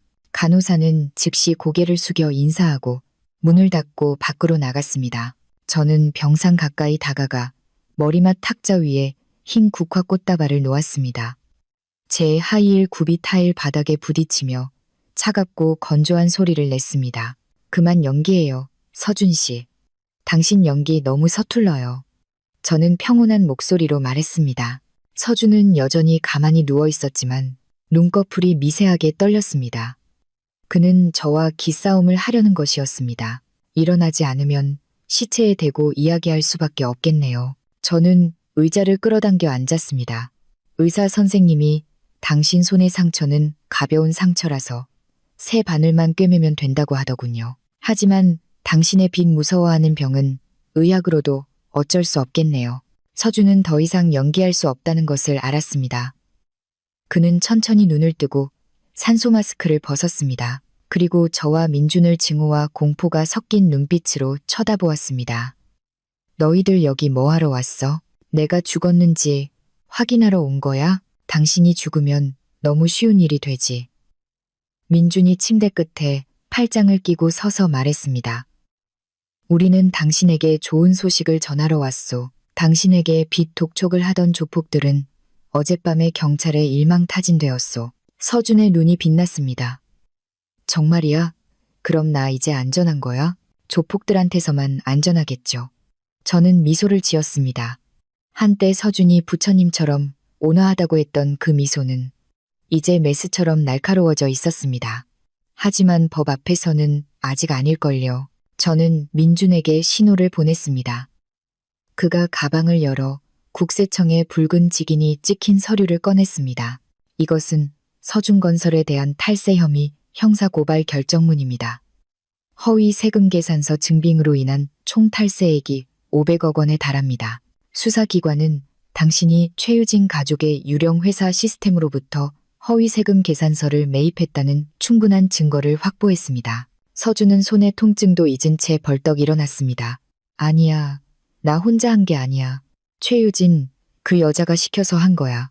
난 그냥 서명만 했을 뿐이야. 서명했다는 것은 당신이 법적 책임을 진다는 뜻입니다. 저는 차갑게 대답했습니다.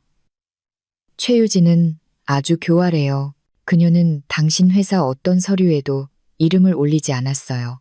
모든 서명과 직인은 대표 박서준 당신의 것입니다. 법원이 빚더미에 앉은 당신의 증언을 믿을까요? 아니면 흰 종이에 검은 글씨를 믿을까요? 서준은 벌벌 떨었고 땀이 비오듯 쏟아졌습니다. 그는 자신이 감옥 문턱에 서 있다는 것을 깨달았습니다. 이 정도 규모의 탈세 혐의는 가벼우면 10년, 무거우면 무기징역이었습니다. 하윤아, 살려줘. 서준은 또다시 옛 버릇을 드러내며 침대에서 내려와 제 앞에 무릎을 꿇었습니다. 너는 CFO고 법을 잘 알잖아. 나 좀 살려줘. 나 감옥 가기 싫어. 늙으신 부모님도 계시단 말이야. 저는 조금도 동요하지 않고 그를 쳐다보았습니다.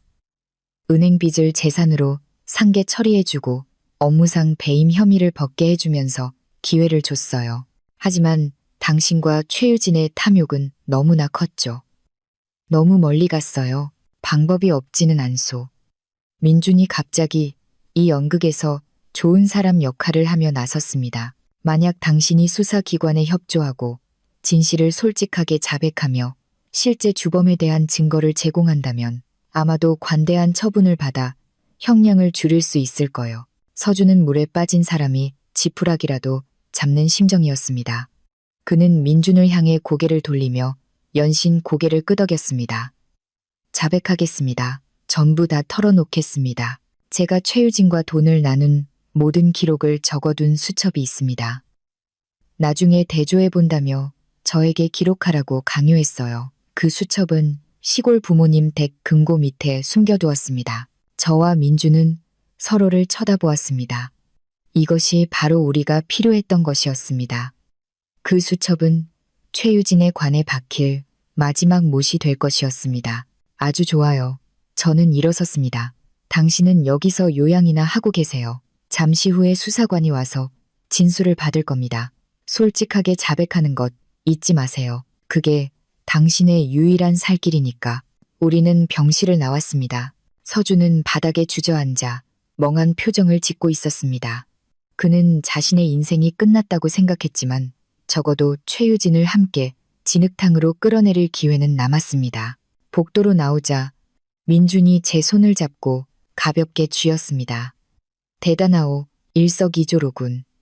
서준을 처리하면서 최유진을 감옥에 보낼 증거까지 확보했으니 모두 당신의 연기 협조 덕분이에요. 저는 손을 빼고 머리를 정돈했습니다. 이제 그 수첩을 가지러 가죠. 최유진이 위험을 감지하기 전에요. 밖은 비가 그쳐 있었습니다. 지평선 위로 희미한 무지개가 떠 있었습니다. 저는 비 온 뒤에 맑은 공기를 깊이 들이마셨습니다. 전쟁은 곧 끝날 것입니다. 저와 민주는 그날 밤 바로 병원을 떠났습니다. 민주는 기사에게 운전을 맡기자고 했지만 저는 거절했습니다. 제가 직접 운전하고 싶었습니다. 밤길을 달리는 차를 조종하는 느낌이 제 마음을 차분하게 해주었습니다. 마이바흐는 서준의 고향이 있는 서쪽으로 향하는 고속도로를 쏜살같이 달렸습니다. 서준의 고향은 경상남도의 작은 군에 위치해 있었고 주위는 탐스러운 과일이 열리는 과수원으로 둘러싸여 있었습니다. 이곳에 오지 않은 지 3년이나 되었습니다. 마지막으로 온 것은 서준의 할아버지 제사 때였습니다. 그때 저는 여전히 현모양처였고 온 친척을 위해 부엌에서 바쁘게 음식을 만들었습니다. 무슨 생각하시오? 민준이 차 안에 침묵을 깨며 물었습니다. 서준 씨 부모님 생각을 하고 있었어요. 저는 솔직하게 말했습니다. 두 분은 순박한 농부시고 평생 땅에 얼굴을 묻고 하늘에 등을 대고 사셨죠. 저를 무척 아껴주셨어요. 아들이 이런 꼴이 되고 그 아들을 감옥에 보낸 사람이 한때 사랑했던 며느리라는 걸 아시면 정말 충격받으실 거예요. 민주는 한숨을 쉬며 차창 밖의 칠흑 같은 어둠을 바라보았습니다. 그것이 탐욕의 비극이요. 서준이 이 길을 선택했고 그가 책임을 져야 하오. 그리고 당신은 옳은 일을 하고 있소. 만약 서준과 최유진이 계속해서 날뛰게 내버려 둔다면 그들의 더러운 돈 때문에 얼마나 더 많은 가정이 파괴되겠소. 저는 고개를 끄덕였지만 마음은 여전히 무거웠습니다. 정의는 때때로 잔인했습니다. 새벽 3시, 우리 차는 익숙한 붉은 기와를 얹은 3칸짜리 집 대문 앞에 멈췄습니다. 쇠 대문은 녹슬어 있었고 현관 앞에 부겐빌레아는 노란 가로등 불빛 아래 여전히 활짝 피어 있었습니다. 저는 차에서 내렸고 밤의 차가운 냉기가 살찬에 스며들었습니다. 마당에 개가 지저댔습니다. 잠시 후 집 안에 불이 켜지고 나무 문이 열렸습니다. 서준의 아버지 박 영감님이 낡은 잠옷을 걸치고 나오셨고 손에는 손전등을 들고 있었습니다. 누구요? 잠결에 쉰 목소리였습니다. 아버님, 저 하윤이에요. 제가 말했습니다. 박 영감님은 눈을 가늘게 뜨고 보더니 소리쳤습니다. 어이구, 하윤이 아니냐. 이 시간에 웬일이냐. 서준이는 어디 있고. 그는 허둥지둥 대문을 열었고 서준의 어머니 이 여사님도 달려나와 제 손을 덥석 잡았습니다. 얘야, 온다고 미리 말이라도 하지. 밥이라도 차려주게. 세상에, 몸이 왜 이렇게 차갑니? 어서 들어오너라. 두 분의 따뜻한 보살핌에 제 가슴이 먹먹해졌습니다. 그들은 아직 이혼 사실도 서울에서 벌어지고 있는 끔찍한 사건에 대해서도 아무것도 모르고 계셨습니다. 서준은 모든 것을 철저히 숨겼습니다. 네, 급한 일이 있어서 잠시 들렀어요. 이쪽은 제 동료인 김민준 씨예요. 저는 민준을 간단하게 소개했습니다. 서준의 부모님은 반갑게 우리를 안으로 맞아주시고 차를 끓이고 과일을 내오셨습니다. 집은 제 기억 속 그대로 소박하고 따뜻했습니다. 벽에는 여전히 저와 서준의 결혼 사진이 걸려 있었습니다. 그날의 환한 두 사람의 미소가 지금 보니 참으로 씁쓸했습니다. 아버님, 어머님, 저는 찻잔을 내려놓고 용기를 내기 위해 깊은 숨을 들이마셨습니다. 죄송합니다. 오늘 제가 온 것은 두 분을 뵈러 온 것이 아닙니다. 서준이가 두 분의 금고에 숨겨둔 물건을 가지러 왔습니다. 박 영감님은 놀랐습니다. 서준이가 뭘 숨겨? 그 금고에는 딱 문서밖에 없다고 했는데 그 아이의 범죄 증거를 숨겨뒀어요. 아버님. 저는 돌려 말하지 않고 바로 말했습니다. 서준이는 불법적인 사업을 했고 탈세와 자금 세탁을 저질렀어요. 현재 경찰이 수사 중이고 제가 이 증거를 가져가서 자수하고 관대한 처분을 구하지 않으면 서준이는 평생 감옥에서 썩어야 할지도 몰라요. 이 여사님의 손에서 찻잔이 떨어져 산산조각이 났습니다. 그녀는 떨리는 손으로 테이블 가장자리를 붙잡았습니다. 무슨 소리냐. 우리 서준이는 그렇게 착한 아이인데 그 아이는 변했어요. 어머님. 나쁜 사람 말에 넘어가 욕심에 눈이 멀어 잘못을 저질렀어요. 저를 믿으세요. 지금 그 아이를 도울 수 있는 사람은 저뿐이에요. 박 영감님은 저를 뚫어지게 쳐다보았습니다. 노인의 흐릿한 눈에 극심한 고통이 서려 있었습니다. 그는 저를 이해했고 제가 결코 거짓말을 하지 않는다는 것을 알았습니다. 그는 말없이 일어나 안방으로 들어갔습니다. 잠시 후 그는 작은 나무 상자를 테이블 위에 올려놓으며 돌아왔습니다. 지난주에 보낸 거다. 사업 부적이라고. 절대 열어보지 말라고 하더구나. 이게 맞는지 보거라. 저는 상자를 열었습니다. 안에는 검은색 가죽 표지의 수첩과 USB 하나가 들어 있었습니다. 몇 장을 넘겨보니 서준의 필체로 날짜, 시간, 최유진에게서 받은 돈의 액수, 어디로 얼마를 송금했는지, 누구에게 몇 %를 줬는지 등이 꼼꼼하게 기록되어 있었습니다. 이것이었습니다. 죽음의 수첩. 저는 수첩을 닫고 이 여사님의 주름진 손을 잡았습니다. 감사합니다, 아버님, 어머님. 제가 최선을 다해 서준이의 형량을 줄일 수 있도록 노력하겠습니다. 하지만 두 분께 솔직하게 말씀드려야 할 것이 하나 더 있습니다. 무슨 일이냐 또? 이 여사님은 눈물을 글썽였습니다. 저와 서준이는 이혼했습니다. 집안의 공기는 얼어붙었고 오직 괴종시계의 째깍거리는 소리만 규칙적으로 들렸습니다. 이 여사님은 소리내어 울기 시작했습니다. 박 영감님은 의자에 주저앉았고 늙은 얼굴은 완전히 무너져 내렸습니다. 저는 더 이상 머무를 수 없었습니다. 눈물을 참을 수 없을 것 같았습니다. 저는 테이블 위에 돈 봉투 하나를 남겨두었습니다. 제가 남강그룹에서 받은 첫 월급이었습니다. 두 분 약값이라도 하세요. 저는 일이 급해서 이만 가보겠습니다. 저와 민주는 서둘러 차로 향했습니다. 등 뒤에서는 이 여사님의 울음소리가 고요한 밤에 계속해서 들려왔습니다. 차에 올라타 저는 운전대에 머리를 박았습니다. 눈물이 걷잡을 수 없이 쏟아졌습니다. 울고 싶으면 우시오. 민준이 제 어깨에 손을 얹고 가볍게 두드렸습니다. 울고 나면 속이 후련해질 거요. 당신은 할 수 있는 모든 것을 했소. 저는 한바탕 실컷 울었습니다. 10년간의 부부의 정이 산산조각 난 것을 슬퍼하고 죄 없는 두 늙은 부모님을 가엾게 여기고 죽어버린 제 순수함을 애도하며 울었습니다. 동쪽 하늘에서 새벽빛이 비치기 시작했을 때 저는 눈물을 닦고 차 시동을 걸었습니다. 돌아가요. 경찰과 함께 해야 할 중요한 일이 남아있어요. 최유진은 절대로 빠져나가지 못할 거예요. 월요일 아침 8시 남강그룹 본사는 수십 대의 경찰차와 기자들로 둘러싸여 있었습니다. 수천억 원대 자금 세탁 사건에 대한 소식은 이미 금융계를 뒤흔들며 퍼져나갔습니다. 물론 여기에는 민준의 언론 플레이도 한몫했습니다. 저와 민준은 회장실에 앉아 보안 카메라 화면을 통해 상황을 지켜보고 있었습니다. 수사기관에 수첩과 USB를 전달했소? 민준이 고문 변호사에게 전화로 물었습니다. 오늘 아침 6시에 모두 전달했습니다. 회장님, 경제범죄수사대장이 직접 검토하고 최유진 씨에 대한 긴급 체포 영장을 발부했습니다. 변호사가 대답했습니다. 좋소. 박서준 씨는 병원에서 구치소로 이송 중이며 조사를 위해 구속영장이 발부되었습니다. 저는 창밖에 먹구름이 몰려오는 것을 보았습니다. 법의 폭풍이 본격적으로 몰아치고 있었습니다. 한편 평창동에 있는 최유진의 개인 빌라에서는 모든 것이 혼란스러웠습니다.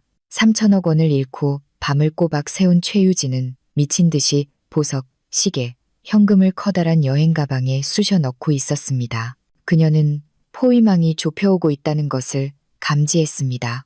은행을 통한 송금이 불가능해지자 그녀는 플랜 B를 실행하기로 했습니다. 미립국 루트를 통해 캄보디아로 탈출한 후 유럽으로 날아가는 것이었습니다.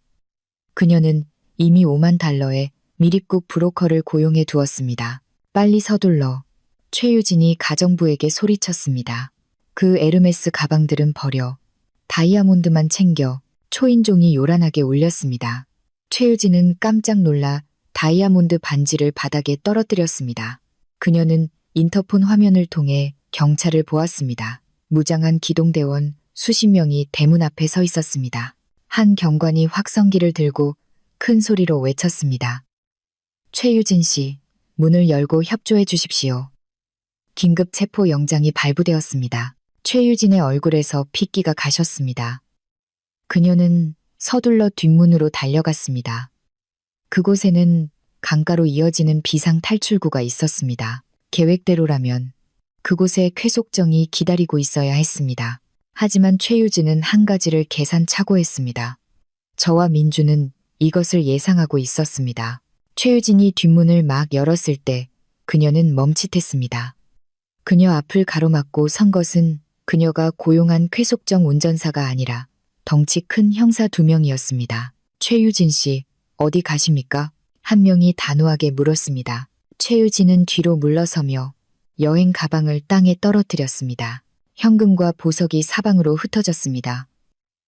그녀는 고개를 돌려 집으로 다시 달려가려 했지만 앞에서는 기동대가 정문을 부수고 쳐들어오고 있었습니다. 앞뒤로 포위된 최유진은 절망 속에서 소리쳤습니다. 난 죄 없어. 날 놔줘. 이건 음모야. 변호사를 부르겠어. 경관은 차갑게 체포 영장을 낭독하고 최유진의 손에 수갑을 채웠습니다. 한때 위풍당당했던 물류계의 여왕은 이제 머리카락이 헝클어지고 초라한 모습으로 2명의 경찰에게 끌려갔습니다. 그 모습은 밖에서 대기하고 있던 수십 명의 기자들의 카메라에 고스란히 담겼습니다. 단 1시간 만에 물류 여왕의 몰락이라는 제목의 사진이 모든 온라인 뉴스 사이트를 도배했습니다. 최유진 가족과 관련된 회사의 주식은 폭락했습니다. 저는 TV를 껐습니다. 끝났네요. 제 휴대폰이 울렸습니다. 낯선 번호였지만 윤 팀장이라는 것을 알았습니다. 감사합니다. 강 이사님. 뉴스를 봤습니다. 약속대로 이 도시에서 사라지겠습니다. 저는 메시지를 삭제했습니다. 윤 팀장도 탐욕과 나약함의 희생자일 뿐이었습니다. 저는 끝까지 추격하고 싶지 않았습니다. 민준이 레드 와인 2잔을 따라 한 잔을 저에게 건넸습니다. 정의를 위하여, 평화를 위하여. 저는 그의 잔에 가볍게 잔을 부딪혔습니다. 하지만 마음속에서는 상상했던 것만큼의 기쁨이 느껴지지 않았습니다. 이 승리에는 시골에 계신 이 여사님의 눈물의 짠맛과 배신의 쓴맛이 섞여 있었습니다. 저는 저와 함께 이 전쟁을 끝까지 함께 해준 남자 민준을 쳐다보았습니다. 그도 저를 보고 있었습니다. 그의 눈에는 더 이상 차가운 계산적인 모습이 아니라 깊은 이해심이 담겨 있었습니다. 피곤해요. 제가 작게 말했습니다. 쉬시오. 나머지 일은 변호사들이 알아서 할 거요. 오늘은 휴가를 내도 좋소. 저는 미소를 지었습니다. 처음으로 제 미소가 가볍게 느껴졌습니다. T16 구치소. 한 달 후, 저는 재산 관련 법적 절차를 마무리하기 위해 권리 및 의무 관계자 자격으로 서준을 면회할 수 있었습니다. 서준은 깡마르고 머리는 삭발했으며 헐렁한 흑백 줄무늬 수의를 입고 있었습니다. 그의 눈은 잠을 못 자서 왜이라고 깊게 파여 있었습니다. 저를 보자 그는 고개를 숙이고 감히 쳐다보지 못했습니다. 잘 지내요? 저는 물었습니다. 의례적인 질문이었지만 씁쓸함이 묻어 있었습니다. 사는 게 아니야. 서준이 작게 중얼거렸습니다. 여기 들어와 보니 대가가 얼마나 큰지 절실히 깨닫고 있어. 밤마다 부모님 꿈을 꾸고 내 꿈도 꿔. 부모님은 잘 지내세요. 제가 매달 생활비를 보내드리고 있어요. 아직 당신이 먼 곳으로 출장 갔다고 생각하고 계세요. 당신이 감옥에 갔다는 사실은 차마 말씀드리지 못했어요. 서준은 고개를 번쩍 들었고 눈물이 쏟아졌습니다. 내가 아직도 우리 부모님을 챙겨주고 있다고? 내가 너한테 그런 짓을 했는데도 제 양심 때문에 하는 거예요. 당신 때문이 아니라. 저는 단호하게 대답했습니다. 두 분은 좋은 분들이고 이런 벌을 받을 이유가 없어요. 저는 유리 칸막이 너머로 서류를 밀었습니다.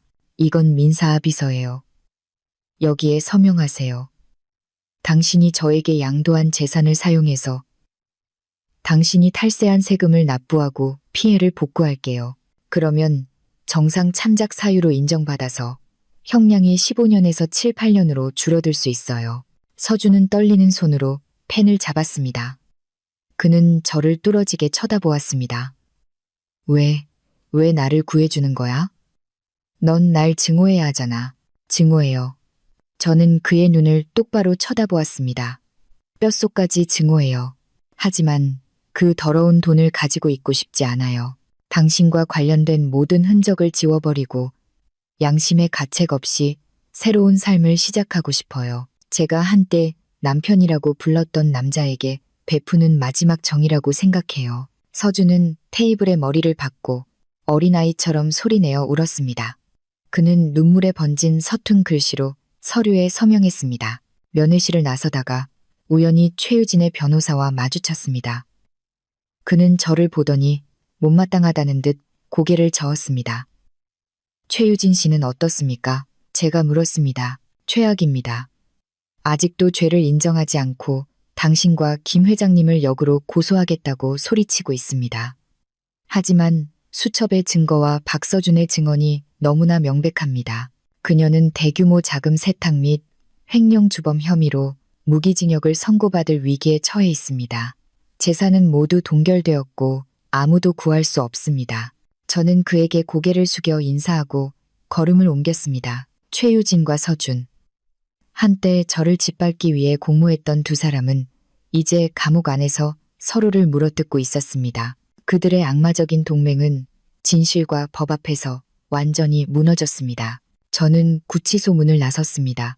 눈부신 황금빛 햇살이 쏟아졌습니다. 민준이 차에 기대어 저를 기다리고 있었고 손에는 제가 언젠가 저녁 식사 때 무심코 좋아한다고 말했던 버블티를 들고 있었습니다. 일 끝났소. 민준이 제게 버블티를 건넸습니다. 네, 끝났어요. 속이 다 후련하네요. 그럼 집으로 갑시다.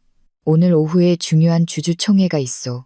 재무이사님이 빠질 수는 없지. 저는 버블티를 받아들고 시원하게 한 모금 빨았습니다. 달콤한 맛이 퍼지면서 과거의 쓴맛이 사라지는 것 같았습니다. 네, 돌아가요, 여보. 처음으로 저는 그를 여보라고 부르면서 어색하거나 가식적이라고 느끼지 않았습니다. 아마도 비온 뒤에 땅이 굳고 모든 것이 무너진 후에야 사람들은 지금 가진 것의 소중함을 알게 되는 것 같습니다. 남강그룹 경제사건 재판은 6개월 후에 열렸습니다. 이 재판은 사건의 규모와 피고인들의 신원 때문에 여론의 큰 관심을 받았습니다. 저는 권리 및 의무 관계자석에 앉아 있었습니다.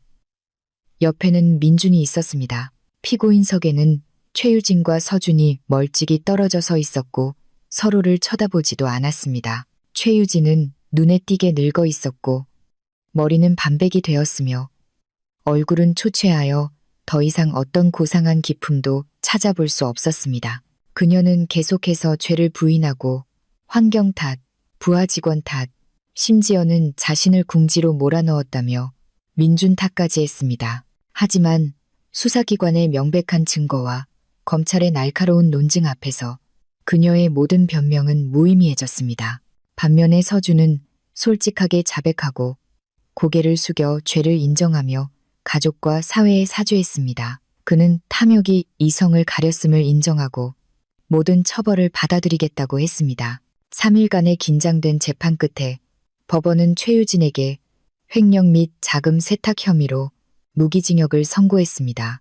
횡령한 3천억 원 전액을 반환하고 모든 개인 재산을 국고로 환수하도록 명령했습니다.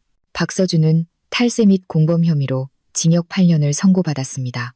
자발적인 피해 복구와 솔직한 자백이라는 정상, 참작 사유 덕분에 그는 법정 최고형을 면할 수 있었습니다. 재판장이 판결을 낭독하자 최유진은 바닥에 주저앉아 비참하게 울부짖었습니다. 서준은 그저 조용히 고개를 숙이고 운명을 받아들였습니다. 그는 마지막으로 저를 쳐다보았고 그 눈빛에는 후회와 감사가 담겨 있었습니다. 저는 과거에 대한 작별 인사처럼 가볍게 고개를 끄덕여 주었습니다. 재판이 끝나고 사람들이 법정 밖으로 쏟아져 나왔습니다. 민주는 제 손을 잡고 수많은 기자들의 카메라 플래시 속을 걸어갔습니다. 정말로 끝났소. 민준이 말했습니다. 네, 인과응보죠. 하늘의 법은 누구도 피할 수 없어요. 제가 대답했습니다. 우리는 법원 문을 나섰습니다. 눈부신 햇살에 저는 눈을 가늘게 떠야 했습니다. 이제 끝났습니다. 복수라는 목표는 달성되었습니다. 배신자는 대가를 치렀습니다.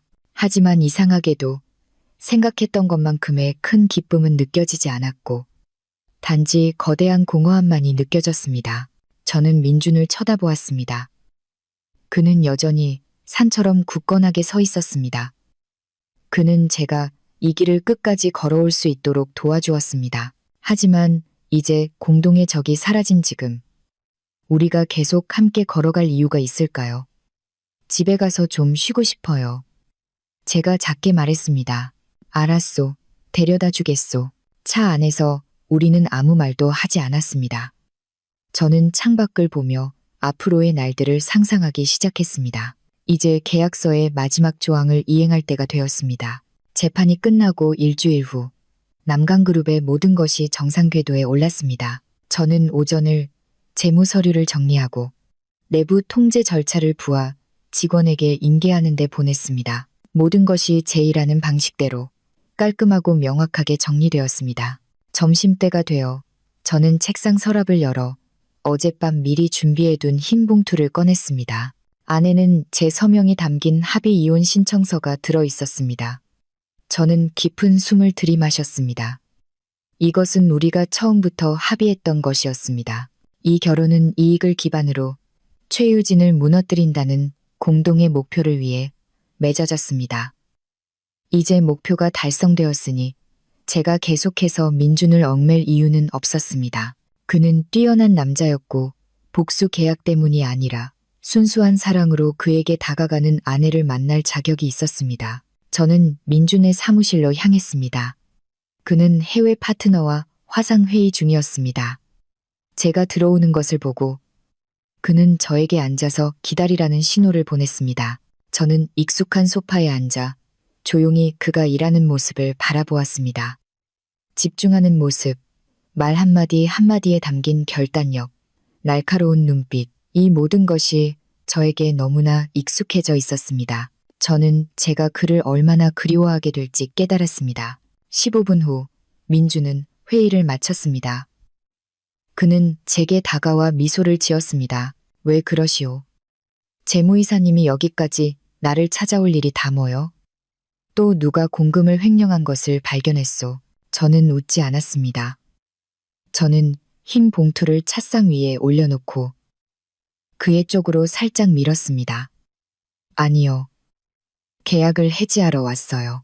민준의 입가에서 미소가 사라졌습니다. 그는 봉투를 보고 다시 저를 쳐다보았습니다. 그의 눈빛이 어두워졌습니다. 이게 뭐요? 이혼 서류예요.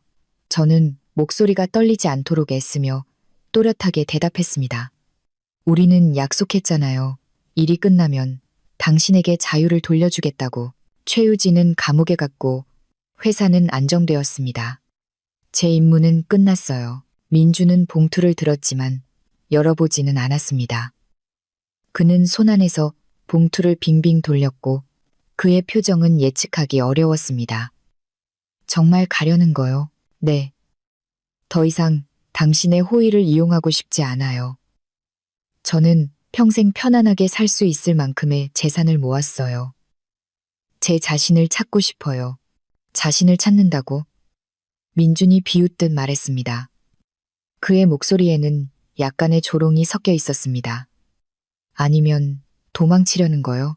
도망치는 게 아니에요. 약속을 지키는 것뿐이에요.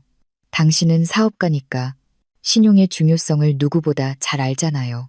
저는 일어섰습니다. 더 이상 그의 눈을 똑바로 쳐다볼 자신이 없었습니다. 빌라의 짐은 다 정리했어요. 그동안 저를 위해 해주신 모든 것에 감사드립니다. 안녕히 계세요. 저는 등을 돌려 걸었습니다. 한 걸음, 한 걸음이 천근만근 같았습니다. 저는 그가 저를 붙잡아 주기를, 어떤 말이든 해주기를 기다렸지만 제 등 뒤에서는 무서운 침묵만이 흘렀습니다. 저는 사무실을 나와 문을 닫았고 눈물이 쏟아지기 시작했습니다. 정말로 이렇게 끝나는 걸까요? 저는 서준에게서 양도받은 재산 중 일부를 팔아 다시 구입한 예전의 제 아파트로 돌아왔습니다. 텅 빈 방은 차갑고 쓸쓸했습니다. 저는 소파에 멍하니 앉아 휴대폰 화면만 뚫어지게 쳐다보았습니다. 어떤 메시지나 전화가 오기를 바랐습니다. 하지만 아무것도 없었습니다. 민주는 전화하지 않았습니다. 하루, 이틀, 그리고 사흘이 지났습니다. 저는 요가를 하고 쇼핑을 하고 친구들을 만나며 평범한 일상으로 돌아가려 애썼지만 제 마음은 항상 다른 곳에 가 있었습니다. 민준의 모습이 제 머릿속을 떠나지 않았습니다. 나흘째 되던 날, 오후 제 아파트 초인종이 울렸습니다. 저는 현관문 렌즈를 통해 밖을 보았고 심장이 터져 나올 것 같았습니다. 민준이었습니다. 저는 문을 열었습니다. 민준은 여전히 평소처럼 멋진 정장 차림이었지만 얼굴은 좀 더 초췌해 보였습니다. 그는 아무 말 없이 집 안으로 똑바로 들어왔습니다. 여긴 뭐 하러 왔어요? 제가 물었습니다. 애써 강한 척했습니다. 서류에 서명했어요. 민주는 대답하지 않았습니다. 그는 안주머니에서 제가 주었던 이혼 서류를 꺼냈습니다. 제 앞에서 그는 그것을 반으로 그리고 다시 네 조각으로 찢었습니다. 그리고 손안에서 구겨버렸습니다. 무슨 짓이에요? 제가 소리쳤습니다. 계약 파기. 민준이 태연하게 말했습니다. 그룹 회장으로서 당신의 이 사직서를 승인할 수 없소. 말도 안 되는 소리 하지 마세요. 이건 회사 일이 아니라 결혼 문제라고요. 민준이 다가와 저를 벽으로 몰아붙였습니다. 거리가 너무 가까워서 그의 숨소리가 들릴 정도였습니다. 나에게는 같은 문제요. 잘 들으시오. 강하윤, 내 재산은 수천억 원이고 장부는 산더미 같으며 직원은 수천 명이오. 나 혼자서는 관리할 수 없소. 당신은 남강그룹의 구석구석을 아는 유일한 사람이고 내가 절대적으로 신뢰하는 유일한 사람이오. 당신이 중간에 일을 그만두고 이 모든 혼란을 나 혼자 감당하게 내버려 둘 셈이오. 다른 CFO를 고용하면 되잖아요. 저는 힘없이 반박했습니다. CFO는 고용할 수 있지만 아내는 그럴 수 없소. 민주는 제 눈을 깊이 들여다보았습니다. 그의 눈빛은 불타오르고 있었습니다. 나는 집에 장식해 둘 인형이 필요한 게 아니오. 나와 함께할 동반자, 내 곁에 설 수 있는 배짱을 가진 사람, 나에게 조언해 줄 만큼 똑똑한 사람, 그리고 나와 함께 이 가정을 지킬 만큼 잔인한 사람이 필요하오. 그 사람은 당신뿐이오. 하지만 우리는 계약으로 시작했잖아요. 그게 뭐 어쨌다고? 민준이 제 말을 끊었습니다. 비즈니스에서 가장 성공적인 계약은 양쪽 모두가 평생 갱신하고 싶어 하는 계약이요. 나는 당신과의 이 결혼 계약을 갱신하고 싶소. 기간은 무기한, 이익은 반반, 리스크는 내가 부담하겠소. 서명할 용기가 있소? 그것은 제가 들어본 것 중 가장 건조하고 실용적이며 상어 같은 고백이었습니다. 하지만 그 어떤 달콤한 말보다도 제 심장을 강하게 흔들었습니다. 그는 저를 사랑한다고 말하지 않았지만 그의 인생과 사업에서 제가 대체 불가능한 존재임을 확인시켜 주었습니다. 저는 바닥에 흩어진 종이 조각을 내려다보고 다시 그를 올려다보았습니다. 정말 교활하시네요. 채용 비용 한 푼 안 들이고 CFO 겸 아내를 얻으셨군요. 민준이 미소를 지었습니다. 보기 드문 환한 미소였습니다. 나는 투자자니까 내 인생 최고의 거래를 놓칠 수는 없지. 그는 몸을 숙여 제 이마에 키스했습니다. 부드럽지만 소유욕이 가득 담긴 키스였습니다. 집으로 갑시다. 당신이 없으니 집이 너무 춥고 쓸쓸해서 잠을 잘 수가 없었소. 저는 강변의 빌라로 다시 돌아왔습니다. 이번에는 더 이상 얹혀 살거나 연기하는 것이 아니었습니다. 저는 그 집의 진정한 주인이었고 민준의 여자였습니다. 우리의 삶은 한국 드라마처럼 낭만적이지 않았습니다. 우리는 여전히 일에 미친 사람들이었고 프로젝트와 출장으로 바빴습니다. 부부의 저녁 식사는 때로는 경영 전략과 주식시장 변동에 대한 열띤 토론의 장이 되기도 했습니다. 하지만 그 건조함 속에는 이상하게도 견고한 유대감이 있었습니다. 어느 주말 저녁, 저와 민주는 발코니에 앉아 한강을 바라보고 있었습니다. 시원한 바람이 불어왔고 저는 그의 어깨에 머리를 기댔습니다. 평온함이 느껴졌습니다. 그거 알아요? 제가 작게 말했습니다. 예전에는 행복이란 남편과 아이들을 위해 모든 것을 희생하고 뒤에서 내조하는 것이라고 생각했어요. 하지만 이제야 진짜 행복은 내가 나 자신으로 있을 때 존중받고 사랑하는 사람과 함께 새로운 정상을 정복하는 것이라는 걸 깨달았어요. 민준이 제 어깨를 가볍게 감쌌습니다. 당신은 나에게 여자가 약한 성별이 아니라는 것을 가르쳐 주었소. 당신은 내가 만난 최고의 전사요. 그날 그 카페에 나타나줘서 고맙소. 내 미친 계약서에 서명해줘서 고맙소. 제 이혼 서류에 서명하지 않아줘서 고마워요. 저는 웃었습니다. 그럴 리가. 민준이 제 머리카락에 키스했습니다. 나는 상어요. 한 번 못 믿기는 절대 놓지 않지. 민준의 휴대폰이 울렸습니다. 그는 힐끗 쳐다보더니 미소를 지었습니다. 이번 분기 재무보고서 이익이 30% 증가했군. 다 아내 덕분이요. 그럼 저한테 무슨 상을 주실 건데요? 제가 애교를 부렸습니다. 내 평생을 상으로 주면 되겠소? 저는 행복하게 웃음을 터뜨렸습니다. 고통스러운 과거는 멀리 사라졌습니다. 서준과 최유진은 감옥에서 그들의 잘못에 대한 대가를 치르고 있었습니다. 그리고 저는 제 자신의 행복을 손에 쥐고 있었습니다. 이성, 배짱, 그리고 성숙한 사랑으로 만들어진 현실적인 행복. 과거의 수천억 원짜리 결혼 계약은 이제 평생의 약속이 되었고 저와 민준 모두에게 행운처럼 찾아온 가장 성공적인 거래가 되었습니다. 시청자 여러분, 배신당한 아내에서 남강그룹의 여주인이 되기까지 파란만장한 여정을 마친 하윤의 이야기는 여성의 자존가치에 대한 단호한 선언입니다. 서준과 최유진의 결말을 통해 우리는 속임수와 탐욕이 일시적인 이익을 가져다 줄 수는 있지만 지식과 배짱이야말로 행복을 위한 평생의 보험이라는 것을 절실히 깨닫게 됩니다. 하윤이 마침내 얻게 된 완전한 행복은 여성이 맹목적인 희생을 멈추고 자신의 가치를 소중히 여기며 사랑과 사업 모두에서 인생의 동반자와 동등하게 설 수 있을 만큼 강해졌을 때 비로소 진정한 사랑과 평화를 찾을 수 있다는 교훈을 가장 명확하게 보여주는 증거입니다. 시청해 주셔서 감사합니다.